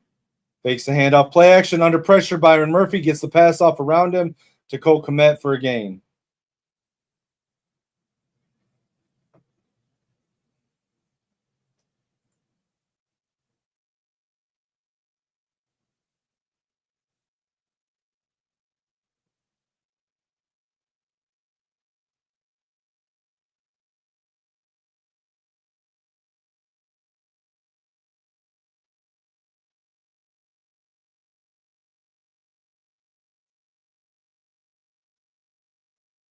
Caleb in shotgun, drops back to pass over the middle, caught, 1st down.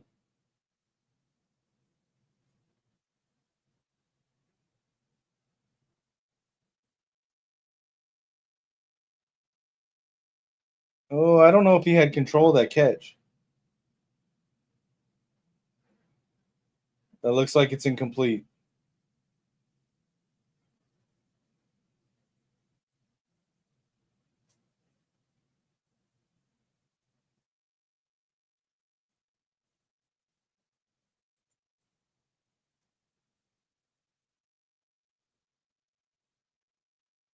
Yeah, all respect to Smythe, who apparently that was his first target of the year.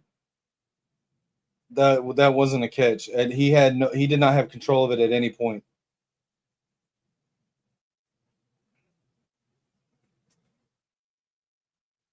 All right, we're on commercial while they're reviewing that.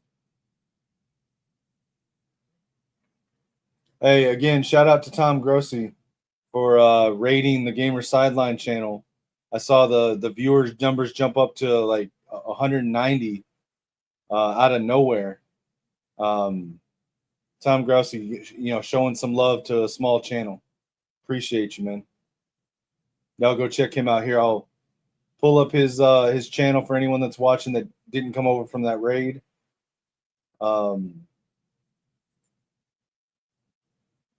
So that you guys can see him and go subscribe to him.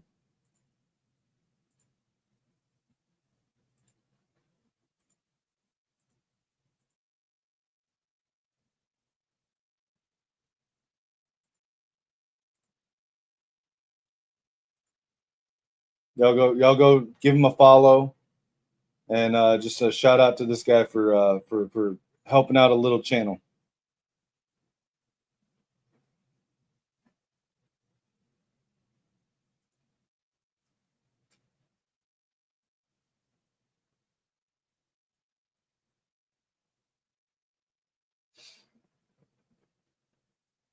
And again, guys, I am currently simul streaming over on Kinetik 615 along with the Gamer Sideline. Kinetik 615 is my personal channel. Gamer Sideline is one that I have with our buddy Lichamax 626, who's in the comments, where we go over gaming and sports.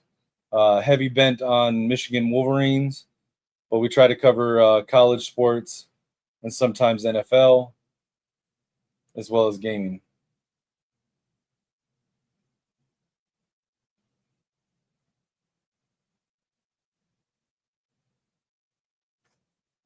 I know I missed a lot of the comments earlier, but I appreciate everybody that commented and came over.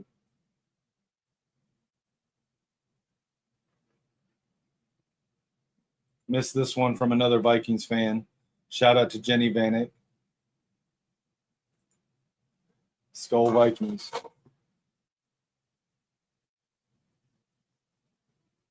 All right, the game's back on here. So it's going to be 3rd and 5. So they ruled it not a catch. Caleb's in shotgun. Running a sweep here. I don't know if I like that play call. And he's going to be swarmed in the backfield and tackled for a loss. It's going to be 4th down. Bad play call by Ben Johnson there.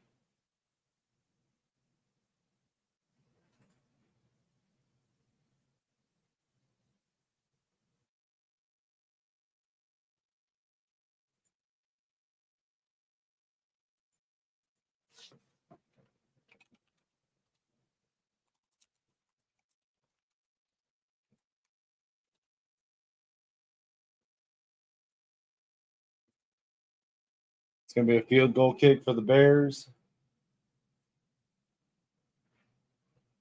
And it's going to be good. Bears are going to take a 13-3 lead.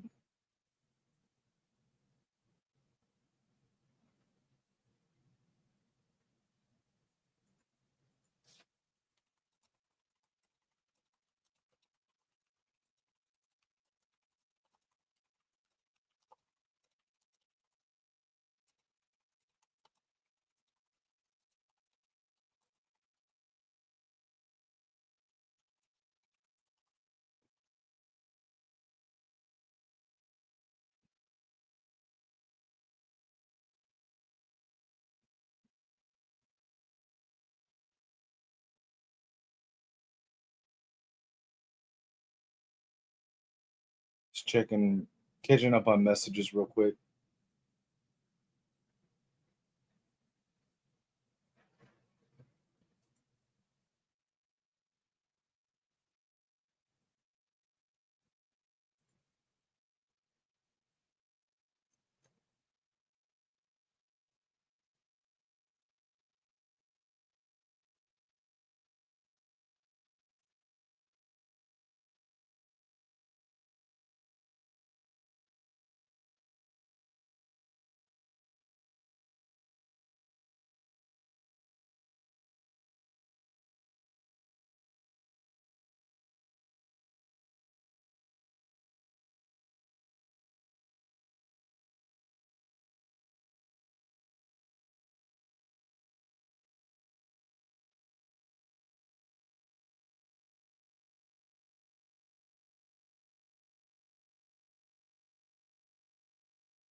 Yeah,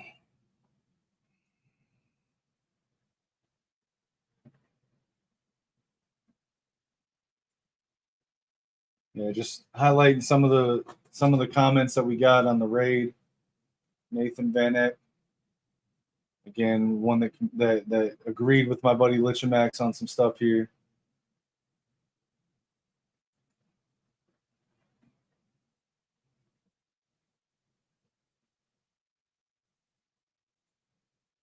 First time we've ever been rated on any of our channels, so really appreciate that, man.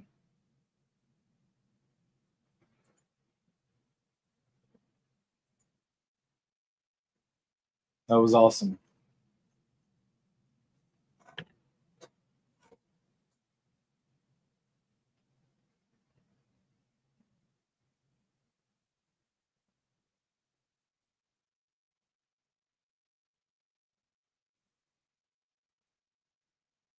All right, here's the kickoff. Miles Price fields it at the 5, brings it back, cuts across field, gets it to the 40. Shoestring tackle by Owens there, and now there's a flag.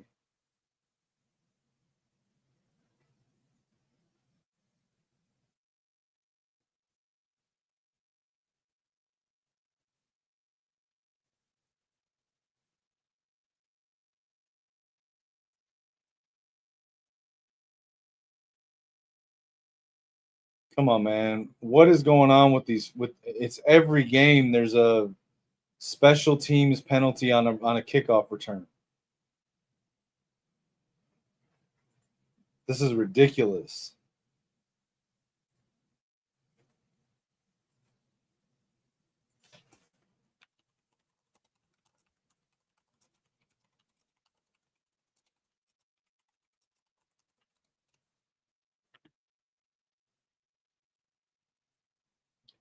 Pitch to Jones, running left, cuts back up the middle, gains. I'm going to say 4.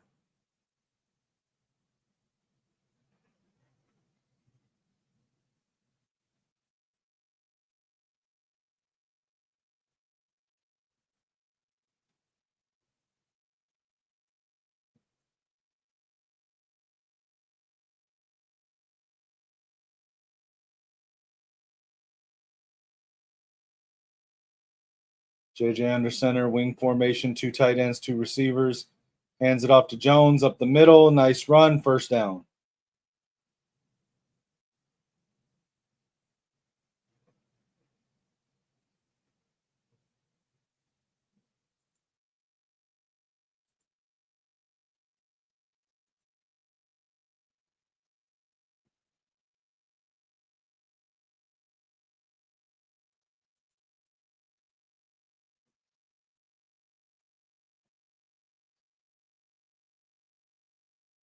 All right, JJ under center now, 3 receivers.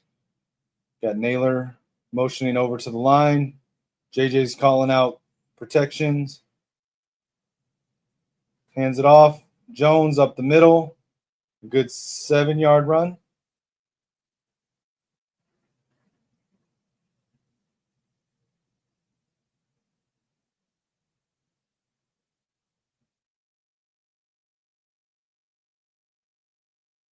Okay, so I take it back. He was not changing protection. He was changing the side that they were running to, according to Tom Brady.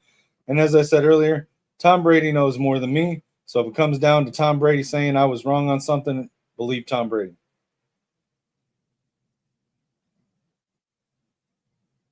Pitches it to Jones.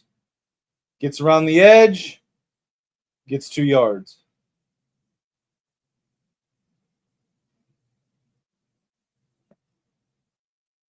It's going to be 3rd and 2.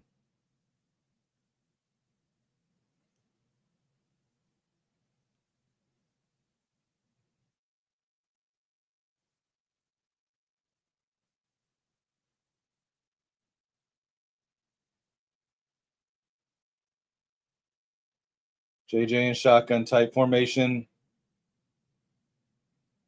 There's some flags.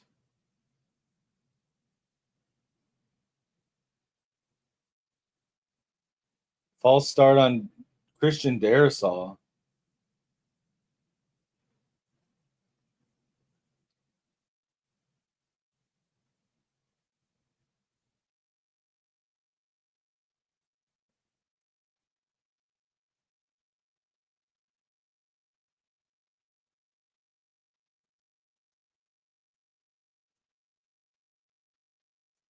Uncharacteristic penalty there by Christian Darrisaw.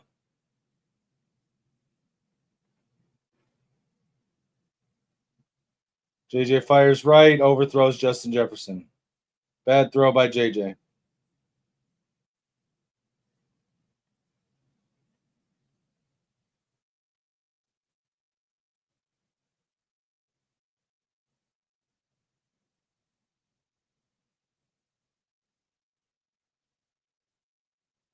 Bad throw by JJ there.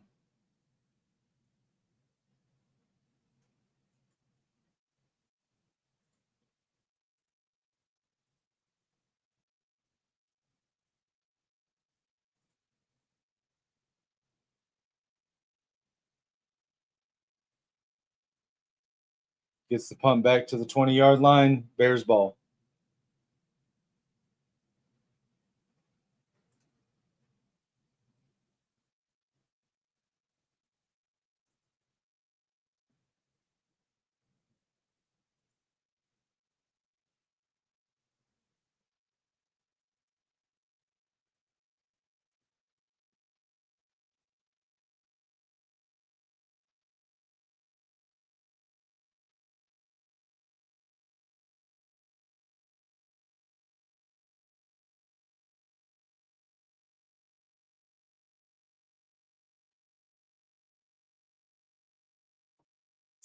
Yeah, I know, Keegan. It's not been a great game. Not been a great game.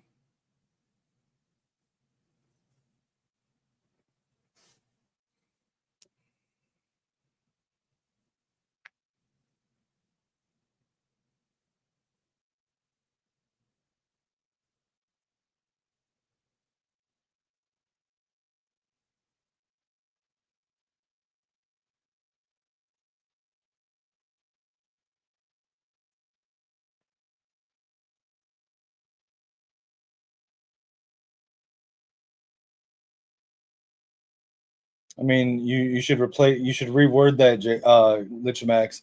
You wouldn't expect it to be with a 22-year-old quarterback playing in his 5th game. It's not about JJ.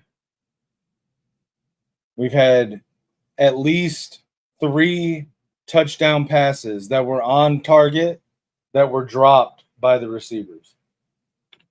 So I also think that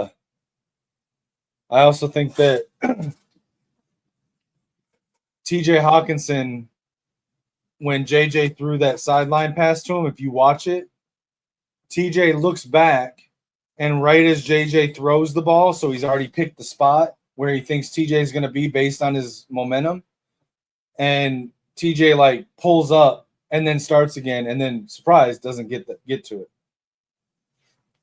I mean, we do have a great receiving core. We've got Justin Jefferson, Jordan Addison, Jalen Naylor, TJ Hawkinson, Adam Thielen, Aaron Jones. We do. Drops still happen. Jordan Addison had two balls. One of them hit his hand. The other one was a miscommunication on his route. JJ expected him to go out. He went up more. But the one across the middle literally hit his hands and just bounced off. Aaron Jones on a curl route. JJ throws it to him, hits his hands, bobbles it, drops it.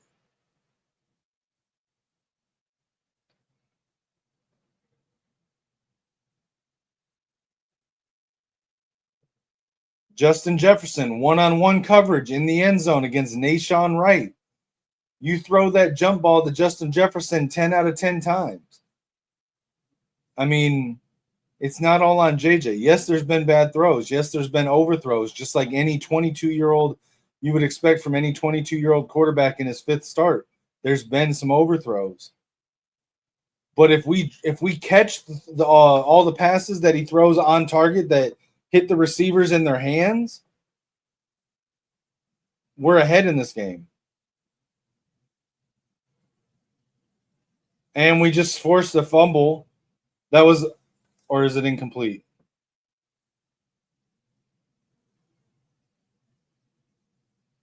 They called it incomplete. Let's see. Catches it. Oh yeah, that's incomplete.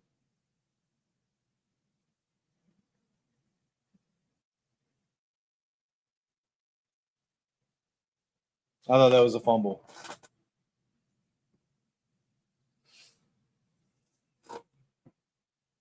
It doesn't matter how good our receiving core is on paper if they're dropping passes that hit them in their hands.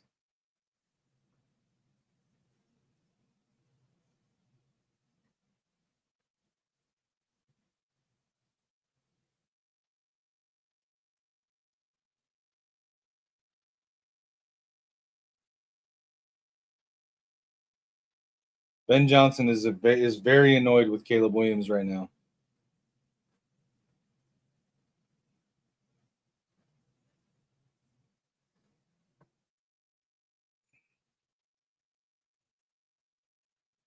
Yeah, 6 guys on the line. Caleb in shotgun, rushing 5, under pressure. Bro, what? There's a flag on the play. I am so sick of seeing these players get hands on the quarterback and they don't take him down. Like, do we not teach wrap up tackling? You get hands on the quarterback, you put him in the ground. Period. I didn't hear what the penalty was. Illegal formation, 5-yard penalty.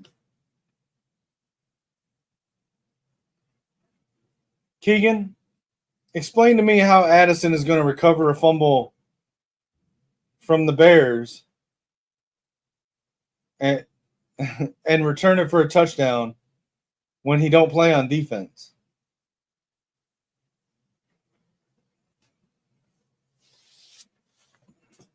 Caleb takes a snap in shotgun,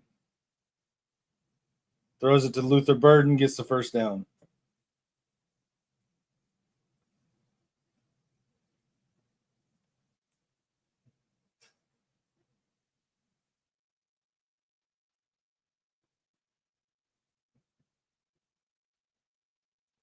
Bro, if Dallas Turner just extends his arm, that's an interception and probably a touchdown. Caleb's under pressure again, and we get a hand on him, and we don't tackle him. Bro, what is...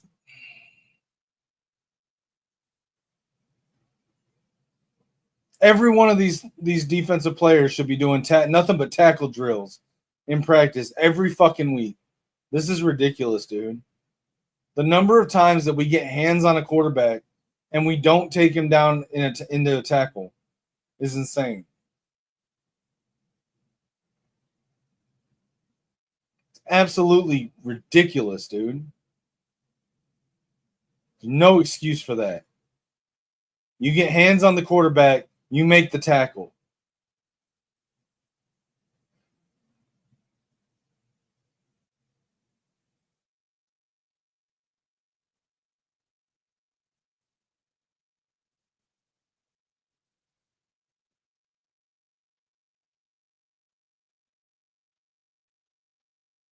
They called that a catch? Come on.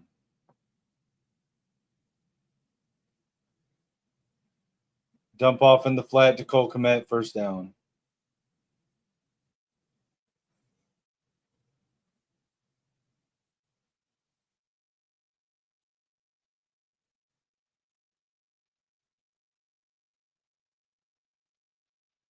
No, it's not Ben Johnson that's somehow making us miss tackles. Nice try, Lichimax.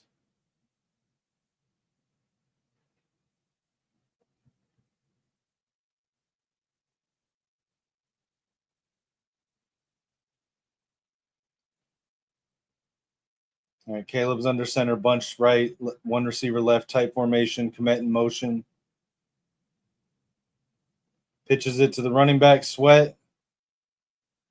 Gets a 4 or 5 yard gain.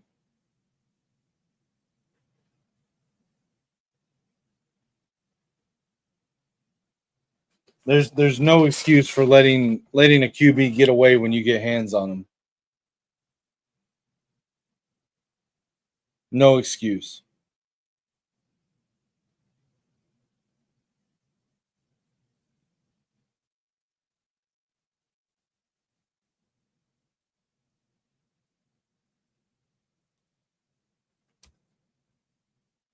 Caleb under center, changing the play.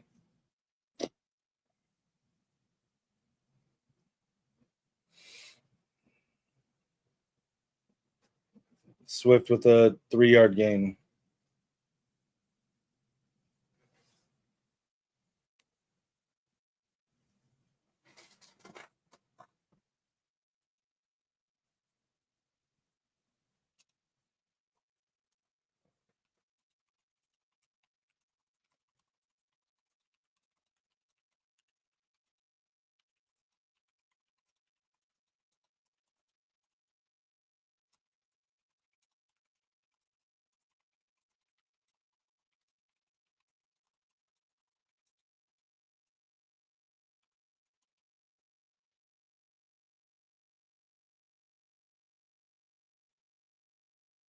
Incomplete pass to Colson Loveland in the end zone.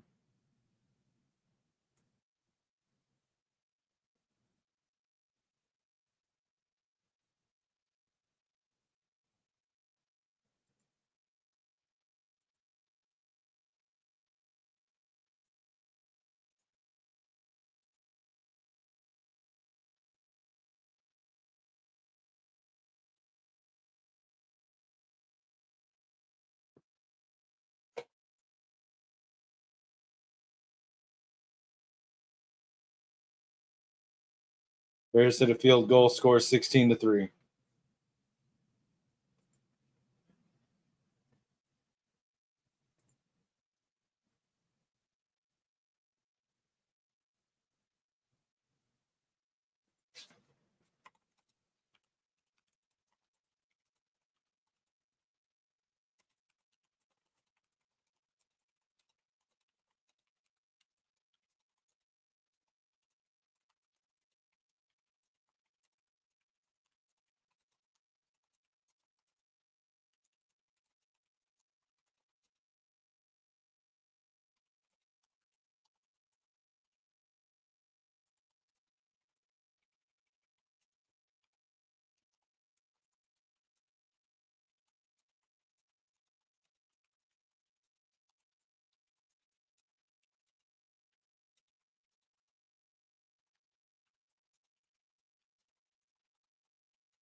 Yeah, Ripstar, stop being a hater, man.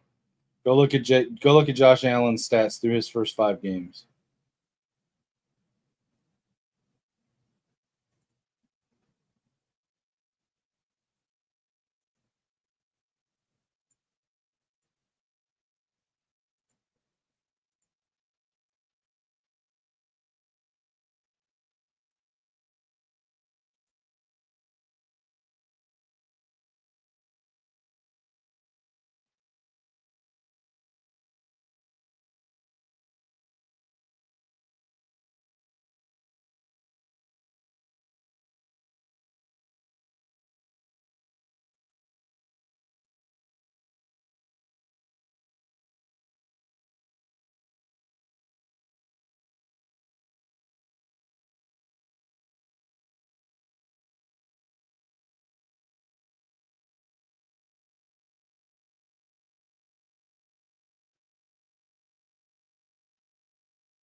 Miles Price staying up through that hit, continuing to return the ball. Nice. Yeah, no, I'm good on that, Ripstar. I'm not being a Lions fan. I tried to be a Lions fan, but the way the fans are, I'm good, bro.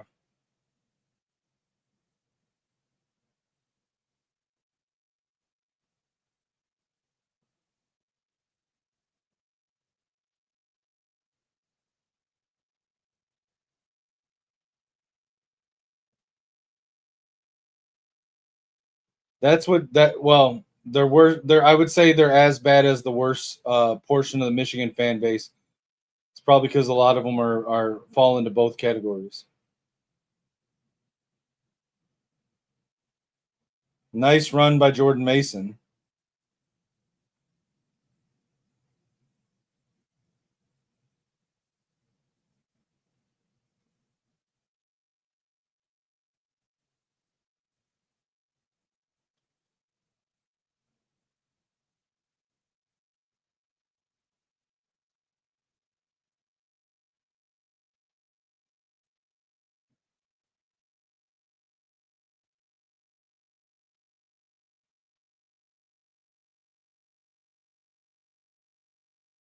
Fakes the handoff. JJ looking to pass. Fires down the middle. Hit as he throws. Incomplete. Yeah, no, they won't, Ripstar.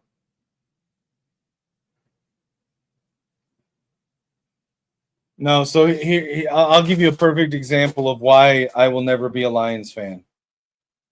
Matthew Stafford played his heart out for the Detroit Lions for almost a decade.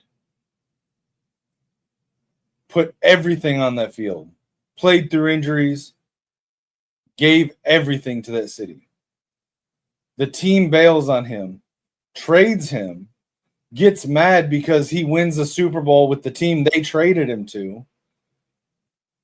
And then when his first time coming back to the city, boos the crap out of him. Like, that man earned your respect. To treat him that way, no, man. I'm not going to be a part of a fan base that does that. That doesn't excuse that behavior, Keegan. That does not excuse it.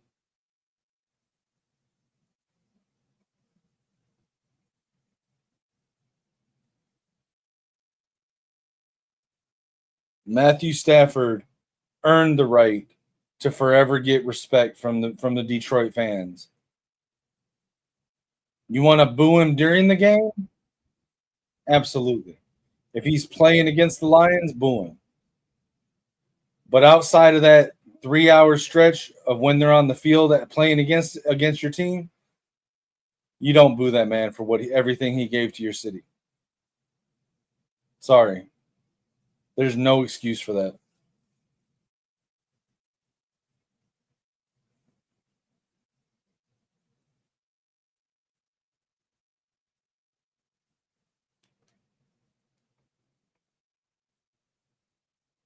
Yeah, Ribstar, he got traded.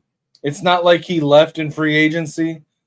I mean, he stayed in Detroit when he could have went to another team for a second contract.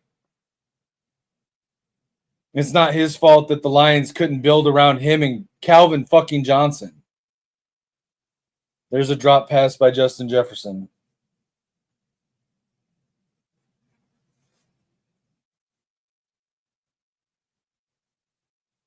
That was a good throw by JJ. Just Jefferson dropping passes.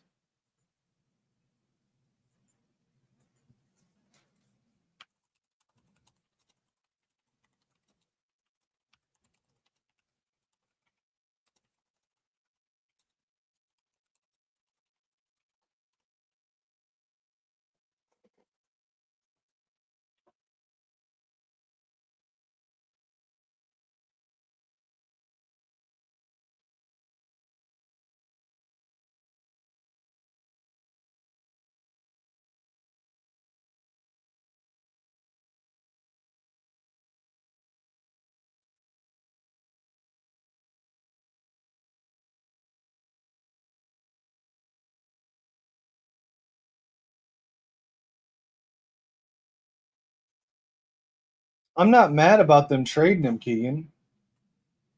I understand why they traded him. But y'all traded him and then got mad at him for winning with the team that y'all sent him to. Because that team put a better team around him than Detroit did for 9 years. How is that Stafford's fault? That he went to a team that was ready for a Super Bowl. That's why they made the trade with you to begin with, was to put them over the top for a Super Bowl. and y'all get mad at Stafford for winning with the team y'all traded him to. Like y'all expected, well, we're just gonna trade him, and then he's supposed to go out there and be ass. And because he didn't go out there and be ass, we're gonna be a dick to him. Like, nah, dude, that doesn't work. That man has earned the respect of the city and should have had it for the rest of his life. Outside of the moment of the 3 hours during a game against the Lions, there's no excuse for a Lions fan to boo Stafford ever.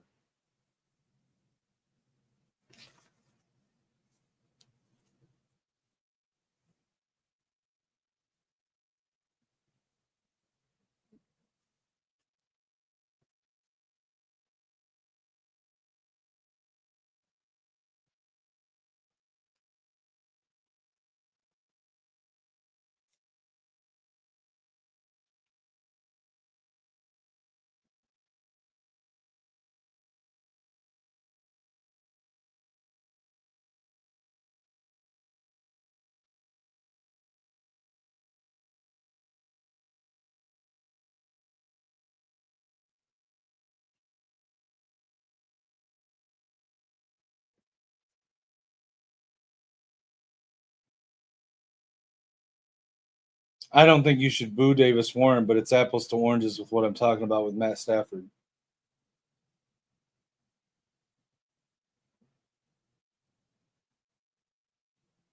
Yeah, I wasn't a Lions fan, but I still kept up with them when I was in Tennessee because I liked watching football. And Matthew Stafford earned my respect as a player when he came in his rookie season, came back in with a dislocated shoulder and threw the winning touchdown on that Thanksgiving game. And I wasn't even a fan. Detroit fans bailing on him and treating him the way they have. No, man, I'm good. I You'll never make me a Lions fan because of that. There are Lions players that I like. Obviously, I like Aiden Hutchinson. I like Jahmyr Gibbs. But I'll never be a Lions fan because that was just vile how they treated a guy that gave them 9 years of his life and played his heart out for a team that couldn't build around him and, in my opinion, one of the best receivers to ever play the game. They had Matt Stafford, Calvin Johnson, and Ndamukong Suh, and couldn't put a team around them for 9 years. Like, that's insane. And somehow that was Matthew Stafford's fault? No.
Finally, we get a sack on Caleb Williams.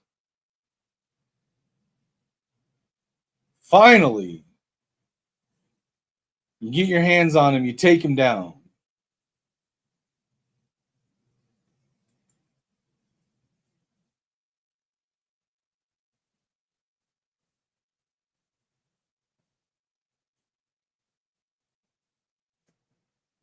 Dallas Turner showing the rest of the defense how you wrap up a tackle.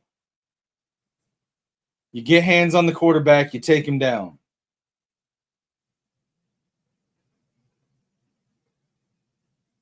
Caleb, under pressure again, scrambles out and throws it away.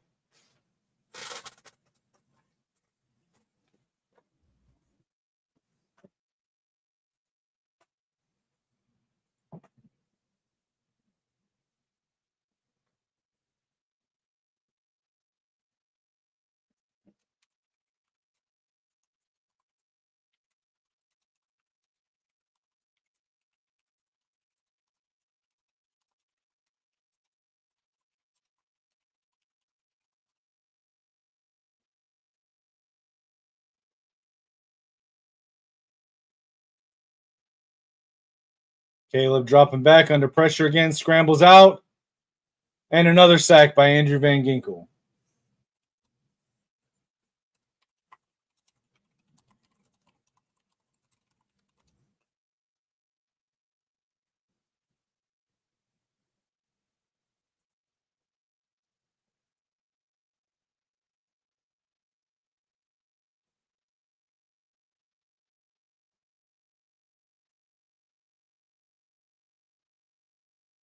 Dallas Turner, Andrew Van Ginkel reminding the defense how to tackle.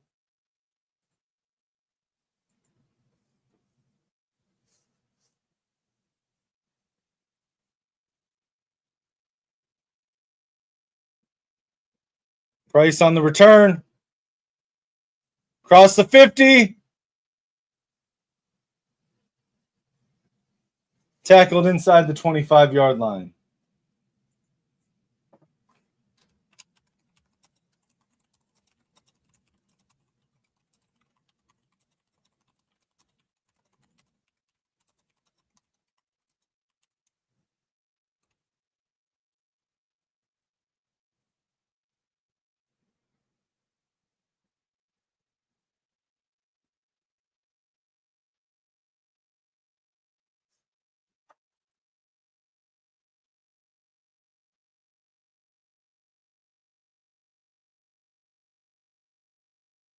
What?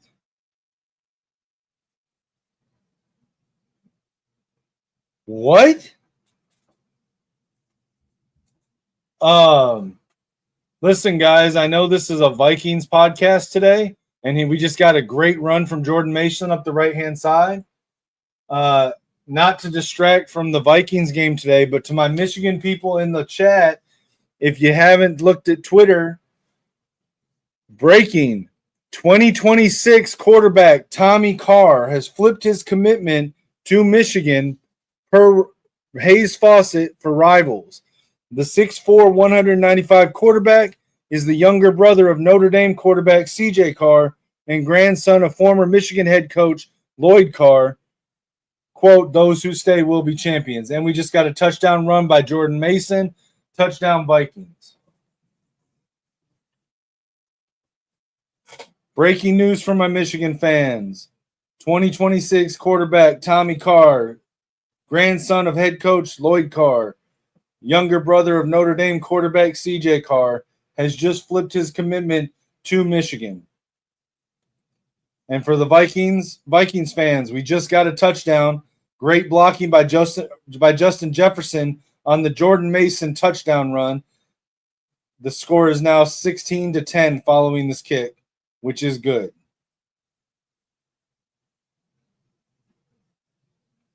Keegan, I had heard a little bit about it, but I didn't know.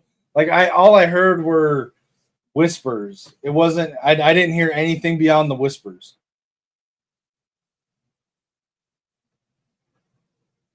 Yeah, I don't know. I don't know much about him. I had heard whispers. I had heard his name. I heard that there was talks with Michigan. All I know is that I just got the notification via Hayes Fawcett that Tommy Carr has flipped his commitment to Michigan. I wonder how much this has to do with the injury that Brady Smeagol got earlier this year.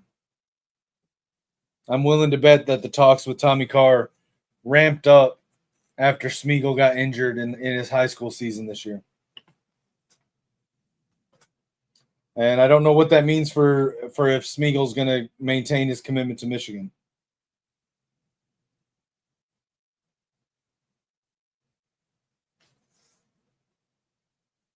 All right, but back to the Vikings.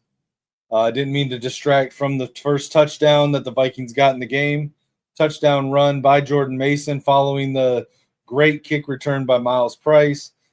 Had some great blocking by Justin Jefferson on that, and it's now a 7-point game or 6-point game.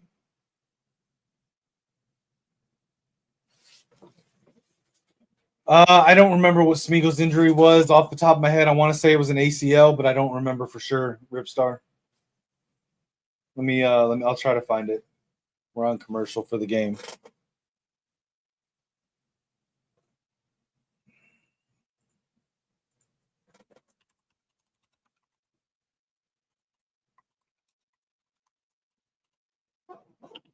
Brady Smeagol suffered a season-ending torn ACL in his left leg in a game in October 2025. The injury occurred while he was scoring a touchdown, and his high school career has ended early as a result. Recovery time from a torn ACL is typically 8 to 9 months, which could impact his ability to participate in spring practices at Michigan.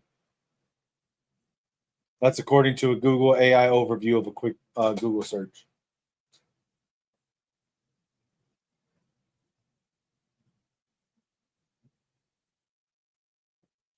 I don't know where he flipped from, Ripstar. I don't know where he was committed to. That was a nice kick return by Miles Price.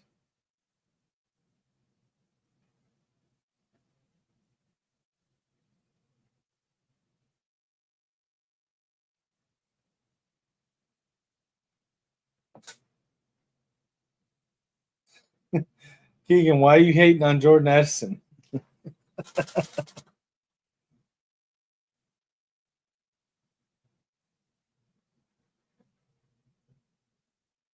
Shout out to Sebastian for subscribing to my channel. I appreciate that. Miami of Ohio, what, Ripstar?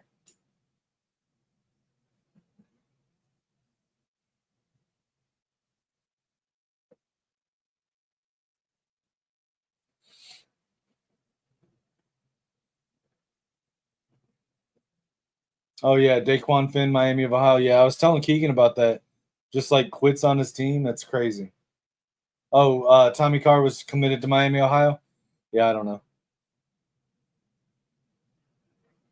Good run by Sweat there.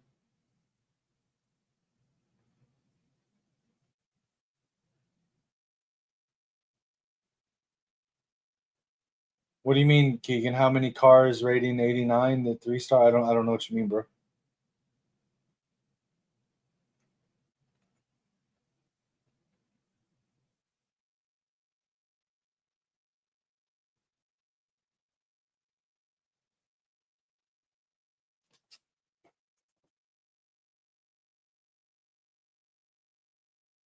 Hands off to Sweat up the middle, breaks free, gets across midfield to the 45-yard line.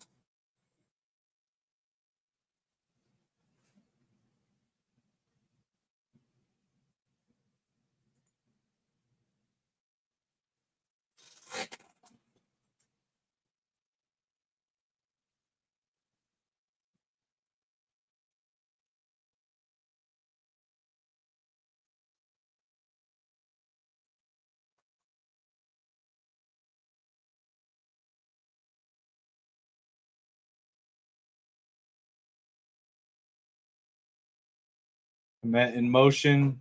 Caleb hands it off to Sweat again. Breaks another tackle. Almost another first down.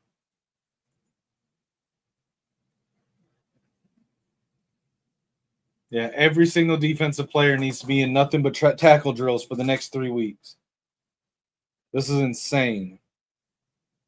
The number of tackles that we are getting hands on players, the QB, the running back, and not bringing them down,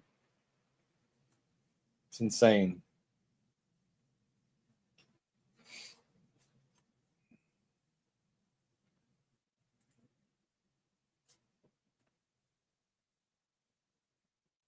No excuse for this many missed tackles when we're getting hands on the players. It was a good tackle, but it wasn't enough to stop the first down run by Sweat. Or Swift. I keep saying Sweat. Swift.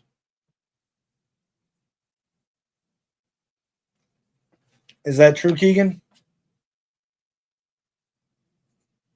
Is that true, Keegan?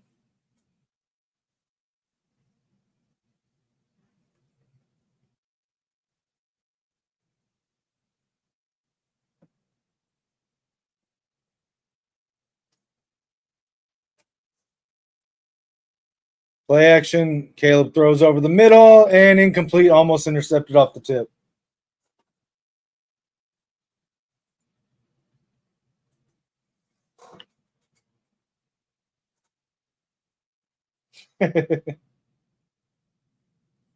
Look at that. Forming new friendships and making connections on our show.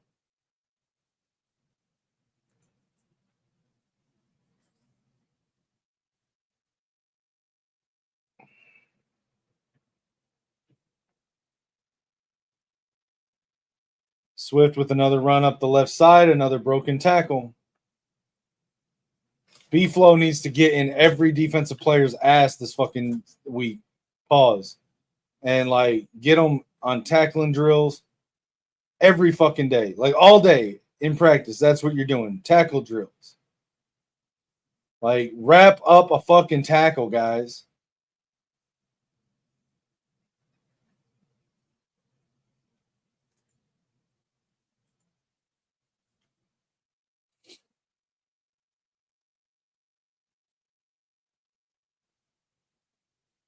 Ben Johnson putting his backup quarterback in at receiver.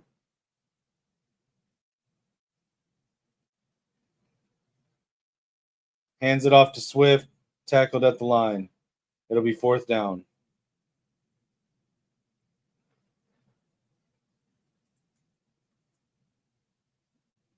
Keegan, is that good or bad? I don't pay a lot of attention to star ratings because the star rating system is a like ridiculously flawed system. So I don't really pay that much attention to it. I don't know if 86.43 is good or bad.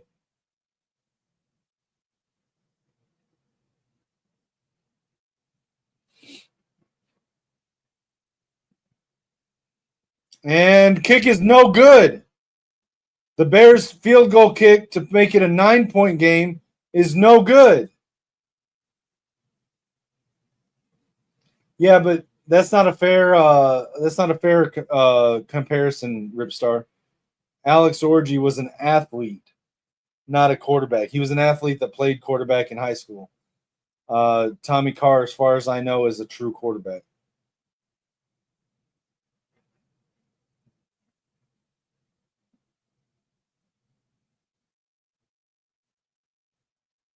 Gotcha, Keegan. I mean, let's be honest for a second, though. It doesn't matter if we took Brady Smeagol or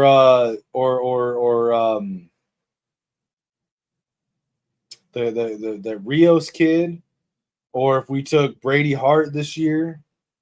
It didn't matter. I mean, I know he reclassified the last year, but my point is it doesn't matter what quarterback we take in the 2026 class. He was always going to be a high ceiling project that wasn't going to start for 2 to 3 years anyway. So, not really that worried about it.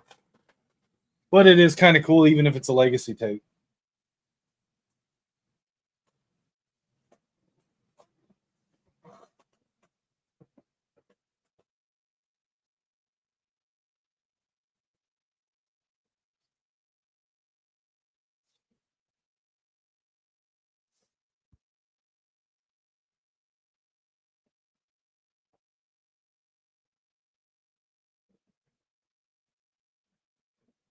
Keegan, what do you mean they were? I mean, I don't know if there was a update on it, but I mean, 2027 class, we're still 13 months away from early National Signing Day, and I highly doubt Tommy Carr flipping his commitment is going to scare off a number 1 quarterback recruit in 27. No, I wouldn't, Ripstar. I would keep Bryce.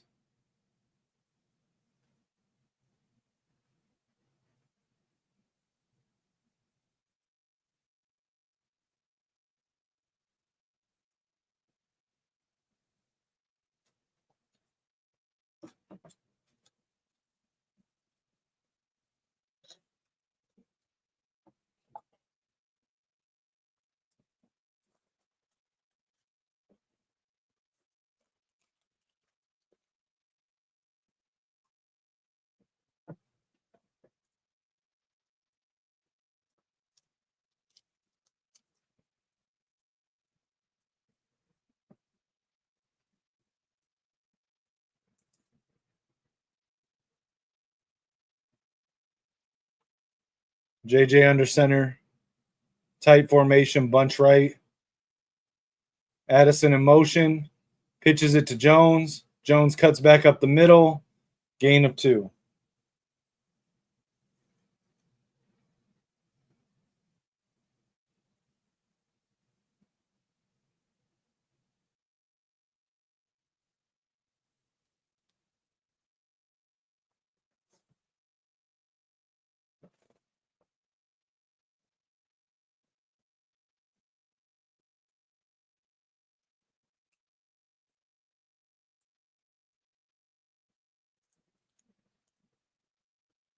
JJ in shotgun.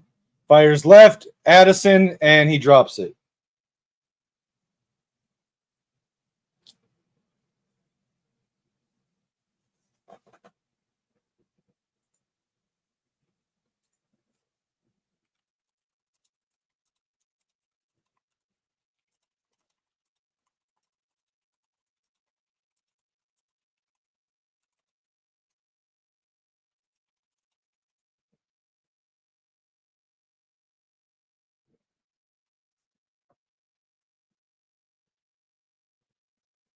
Jefferson in motion.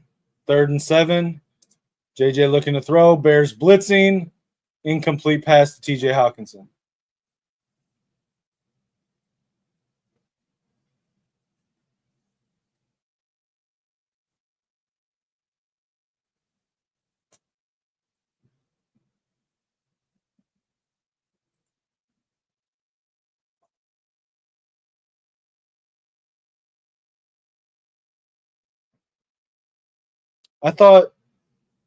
Keegan, I thought we were going after Tabron. Is he not 27? I don't know what's up with Addison. He's dropping everything that's thrown at him.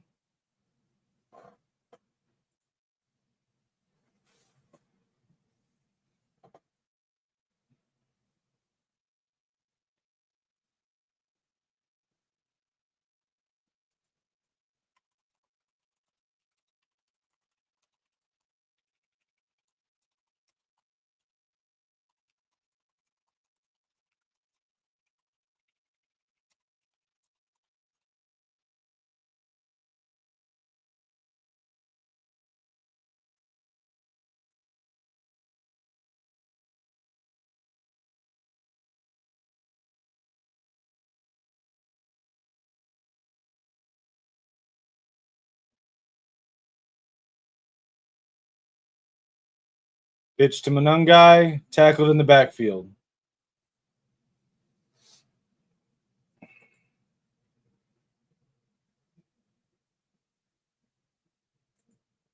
Nice play by Jalen Redmond.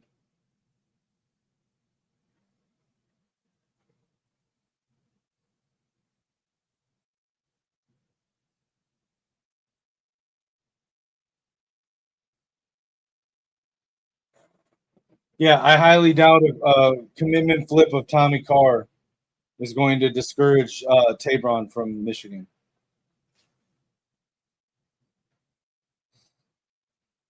Play action. Caleb looking to throw. Fires over the middle and drop. Drop by Moore. DJ Moore, the target.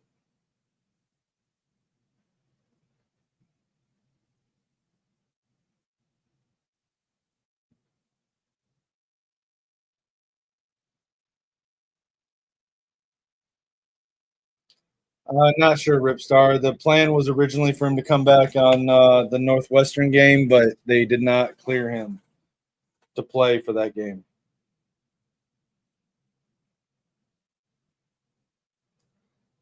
Caleb under pressure, dumps it off to Loveland over the middle. 1st down, still going. Tackled at the 39-yard line. Yeah, I agree. We could have used Micah. I'm hoping he comes back for next week.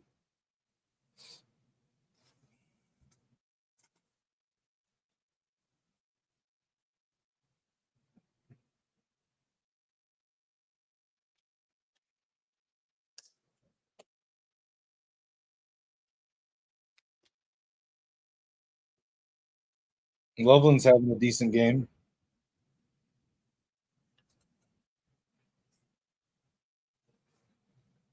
Hands it to Monungai, runs right, cuts up the middle. Good run by Monungai, 9 yards. I don't think about other people very often, Ripstar, except for my mother, my daughter.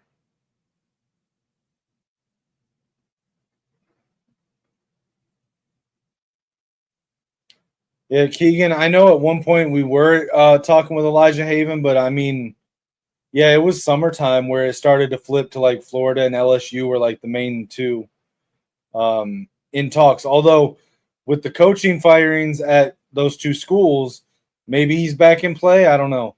First down run by Monungai.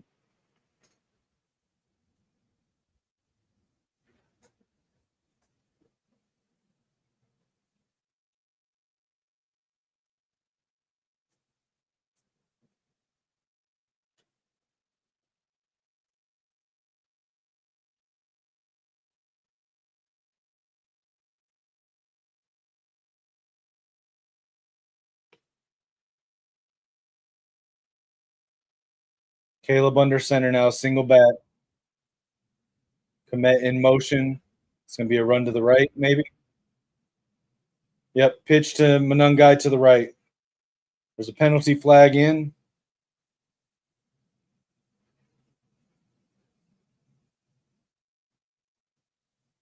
No, Chip Lindsey is not a candidate for Virginia Tech. It looks like they're going to hire James Franklin.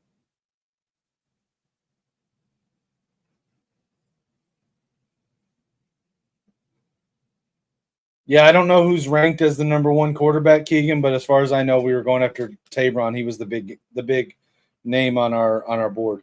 But like I said, I wouldn't be surprised if Elijah Haven's recruitment is open again, privately, if not publicly, following Billy Napier and Brian Kelly getting fired. Tackle in the backfield again on Monungai. It's going to be third down. Ripster, I don't know who you're talking to on that.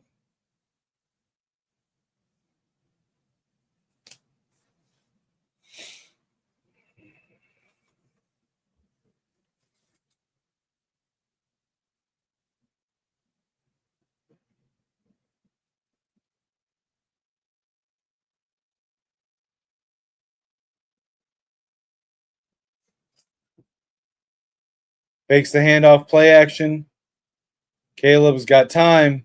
Under pressure now. Scrambling out. Again, a missed tackle. Fires it deep down the field, out of bounds.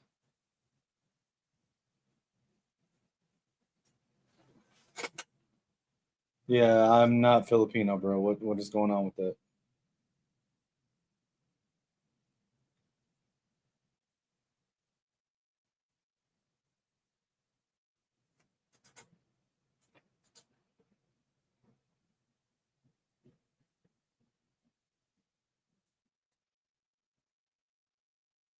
It's going to be 3rd and 19 for the Bears. We got 3.5 minutes left in the game, a 6-point game. Burden in motion. Caleb snaps, drops back, dumps it off to Monungai on the screen, and he's short. It's going to be 4th down. Now, will Ben Johnson go for it here?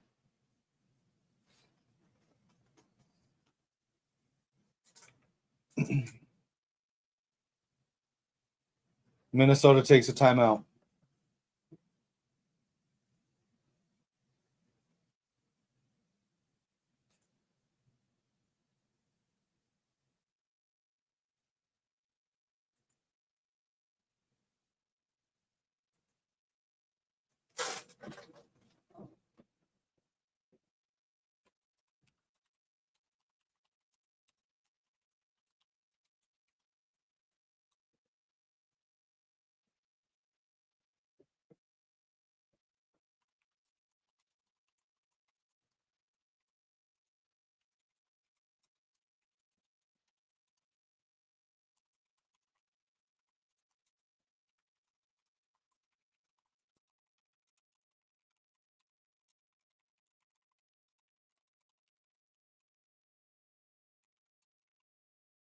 Bears are going for it on 4th down. Caleb changing the play. He's going under center. Burden in motion. 3 receivers. Tight end. Nope. Wait a minute.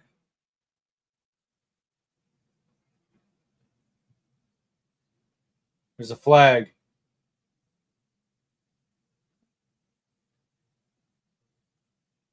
Tried to draw the Vikings off sides and got a flag themselves. Now they're going to punt it.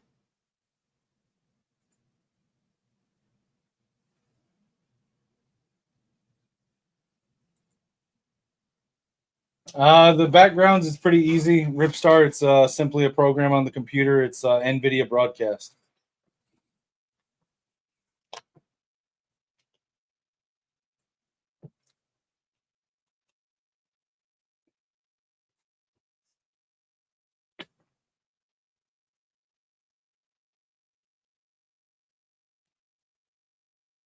Fair catch by Miles Price at the 15.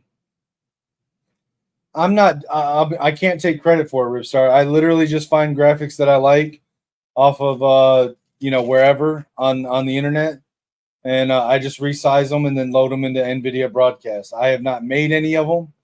In fact, a lot of my Wolverine ones were done by Swanky. So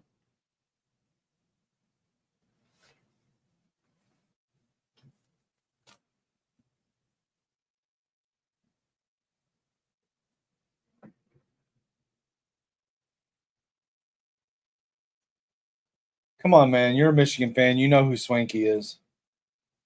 JJ on shotgun, Addison in motion. Hands it off to Aaron Jones up the middle, gain of 3.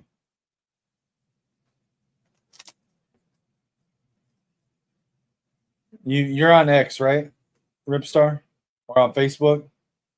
Just search Swanky Wolverine.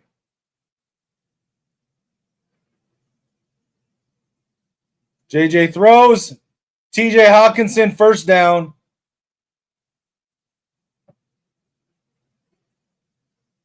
Like I said, Ripstar, on X or Facebook, just search Swanky Wolverine and you'll see who I'm talking about. First and 10. JJ and shotgun. We got 3 receivers, tight end, hands it to Jones up the middle, breaks a tackle, gets it to the 45-yard line.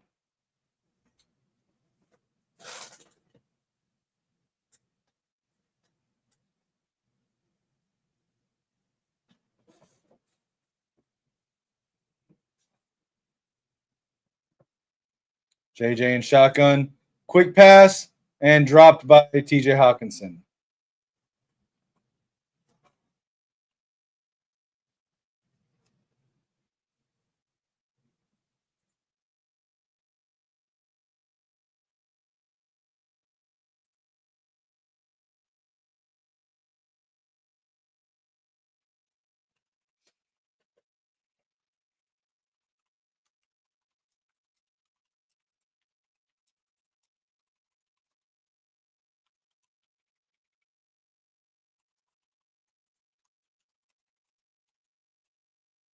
Pass tipped at the line, incomplete.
Sorry, I was responding to some messages.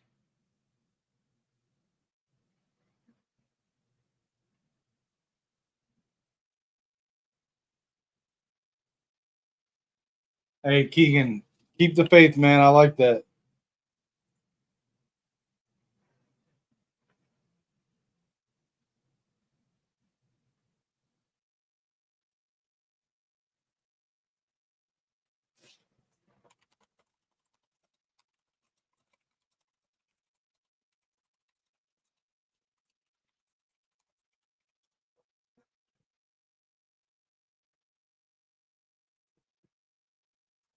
All right, we got JJ in shotgun blitz, gets the pass off in the face of the blitz to your boy Keegan Jordan Addison with the first down catch.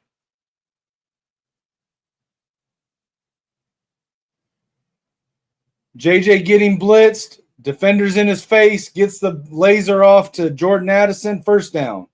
Now he gets it to Justin Jefferson for an 8-yard gain.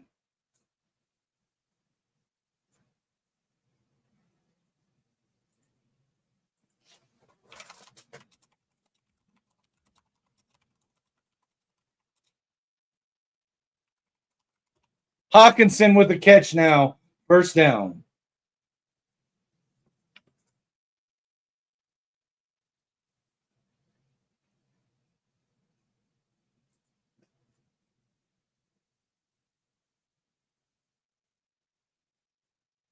Shotgun JJ looking to throw again, has time, fires right. Jalen Naylor, first down catch.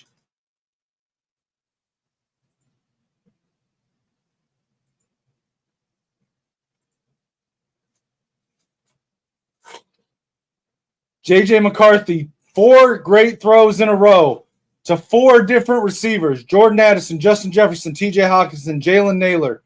3 first downs.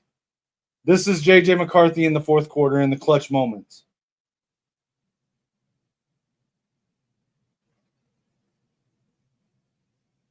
Under a minute left to go in the game. Vikings on the 20-yard line, 1st and 10. Addison in motion. Fires to the end zone. Addison, touchdown. Vikings take the lead with Jordan Addison, touchdown. There you go, Keegan.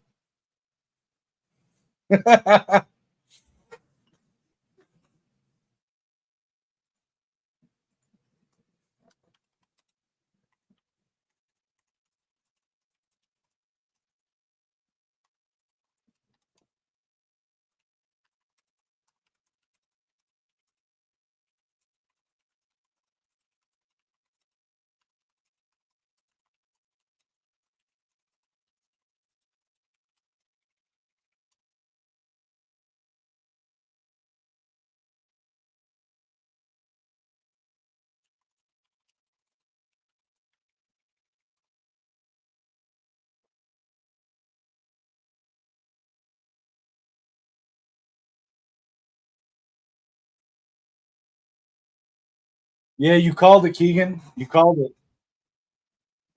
You called it. JJ to JA for the touchdown.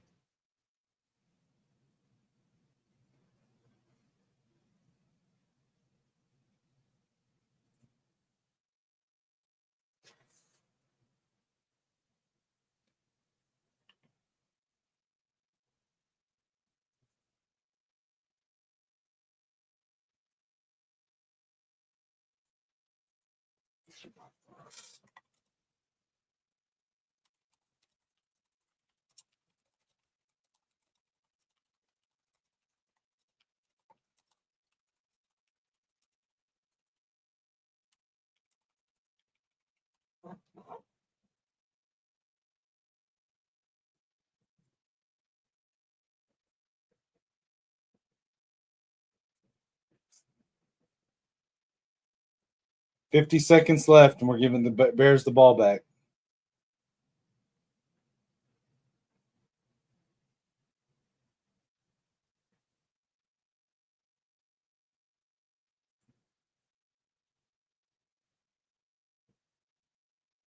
Big return by the Bears, not good. Across the 50-yard line.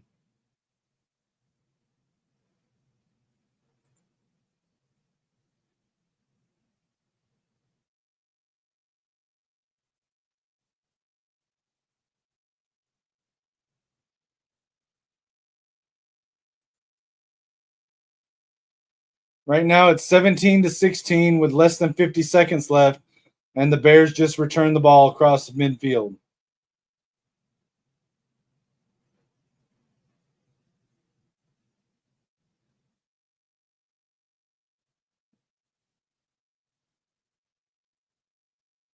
"42 seconds left on the clock.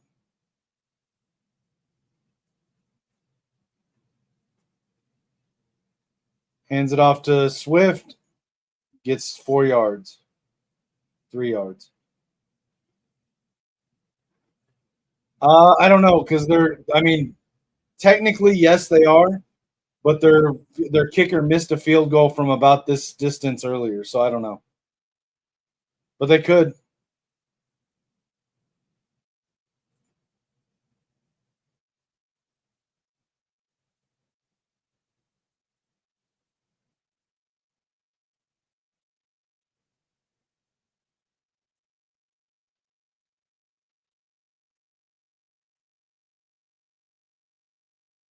Indoor.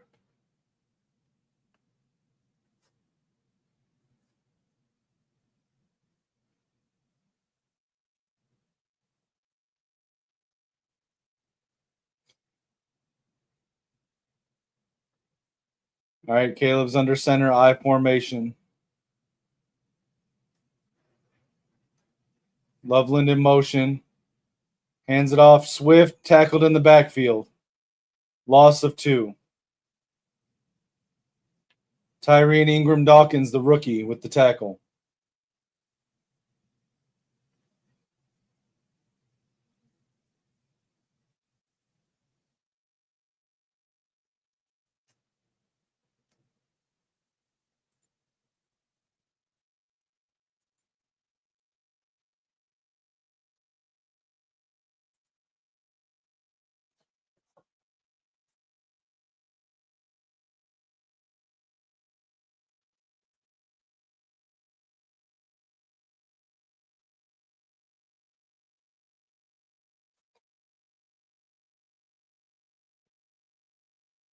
Third and 8 for the Bears. They're on the 38-yard line. Caleb under center. Loveland in motion. Hands the ball off to Swift up the middle, and he's short. Short by less than a yard.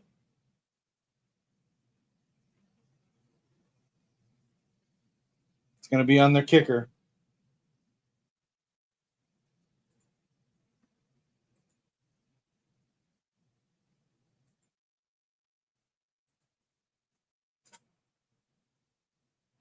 Bears call a timeout with 4 seconds left on the clock. So their kicker, Santos.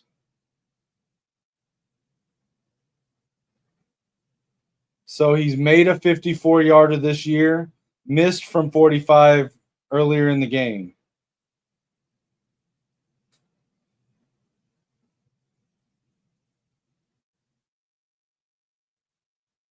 They haven't said yet. I can't tell 100%.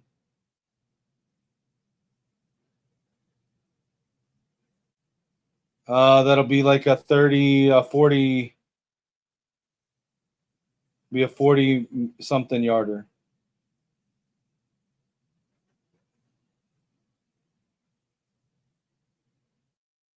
"48 yards.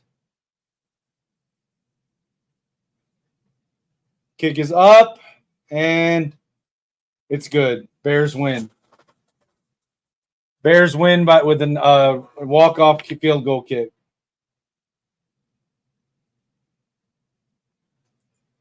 Barely inside the left upright. Bears win 19-17 with the walk-off field goal kick. My initial thoughts on the game, play calling was better, not perfect. We ran the ball a little bit better. There were still some key moments where we threw it where I feel like we should have ran it. I think that JJ is a 22-year-old quarterback in his 5th start, had some ups and downs. Had some inaccurate throws, but I think his decision-making was good. His interceptions were on throws where he got hit on the throw, and it took some zip off of the throw. The safety was able to get underneath of it. I think the biggest story for me for the problems with the Vikings today were on defense, the tackling, getting hands on the quarterback and the running back and not taking him down over and over and over and over again. And the dropped passes on offense. Early on in the game, you had Jordan Addison on a post corner route where JJ expected him to go out and he goes up and there's miscommunication. Then you have a drop pass to Addison on a post route, wide open, would have been a touchdown, hits him right in the hands, drops it. TJ Hawkinson, multiple drop passes. TJ Hawkinson up the sideline, looks back to JJ. JJ sees him, picks his spot for the throw where he thinks Hawkinson's going to be, starts his motion to throw. TJ Hawkinson pulls up on the route and then starts running again. And surprise, surprise, he doesn't get to the spot. Justin Jefferson, pass right here, hits his hands, drops it. Aaron Jones, dig route, hits his hands, bobbles it, almost an interception off of the tip. Yes, JJ made mistakes. But anybody that tries to put this game on JJ wasn't watching the game. JJ is a 22-year-old quarterback in his 5th start. We've got a veteran team around him. We've got a great team on paper, and it is the job of the veterans on that team to help prop up a young quarterback who is learning on the job in his 5th start of the game. Everyone, if those passes that JJ threw that were right on the money to the receiver's hands, if they don't drop those passes and they take those passes in for touchdowns, Justin Jefferson, best fucking receiver in the country, in the league, had a one-on-one route in the end zone against Nahshon Wright. Like, I'm pretty sure half the people watching this game or watching this video right now have no idea who the hell Nahshon Wright is. He was a cornerback that has been cut from multiple teams, including the Cowboys and the Vikings. Justin Jefferson has a one-on-one matchup against him in the corner, left side of the end zone, nobody else around. If you're a quarterback, you take that throw for Justin Jefferson, a jump ball on Nahshon Wright, 10 out of 10 times. And does Justin Jefferson come down with it? No, interception. So the 2 interceptions JJ had, a jump ball to Jefferson over Nahshon Wright in the end zone that Jefferson should have caught, and a throw where he got hit on the throw, and the safety was able to undercut the receiver and pick it off. But if all of those drop passes that hit the receivers right in the hands were caught, the Vikings win that game by 2 touchdowns or better. Yes, JJ made mistakes. Yes, there were overthrows. There was one underthrow, but he didn't make bad decisions. He didn't make bad reads. He didn't take sacks. He wasn't scrambling when he didn't need to. JJ did well today with some ups and downs of a young quarterback. But the team let him down. The defense let him down. The drop passes let him down. I'm sorry. In my opinion, it's not on JJ. In my opinion, it's not on JJ. I don't think they got out schemed by him, Lichamax, because none of his trick plays worked. I think it was more that the defensive players couldn't wrap up tackles. If we wrapped up tackles every time we got hands on Caleb Williams, it would have been 7 sacks today. If we wrapped up tackles every time we got hands on the running back would have had 50 less yards today. I think Ben Johnson called a fine game, but I don't think he necessarily out play called the defense. I think the offense outplayed our defense. There was too many broken tackles. So, it is what it is.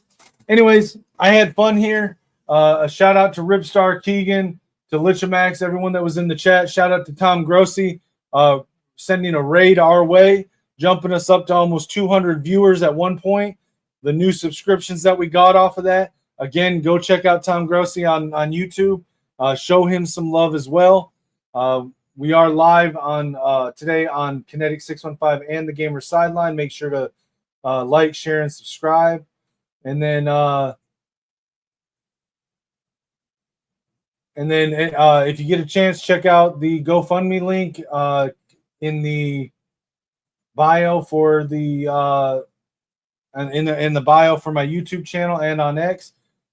Lichamax set up this QR code that'll take you to the GoFundMe. Feel free to hit me up, ask me any questions you have about it.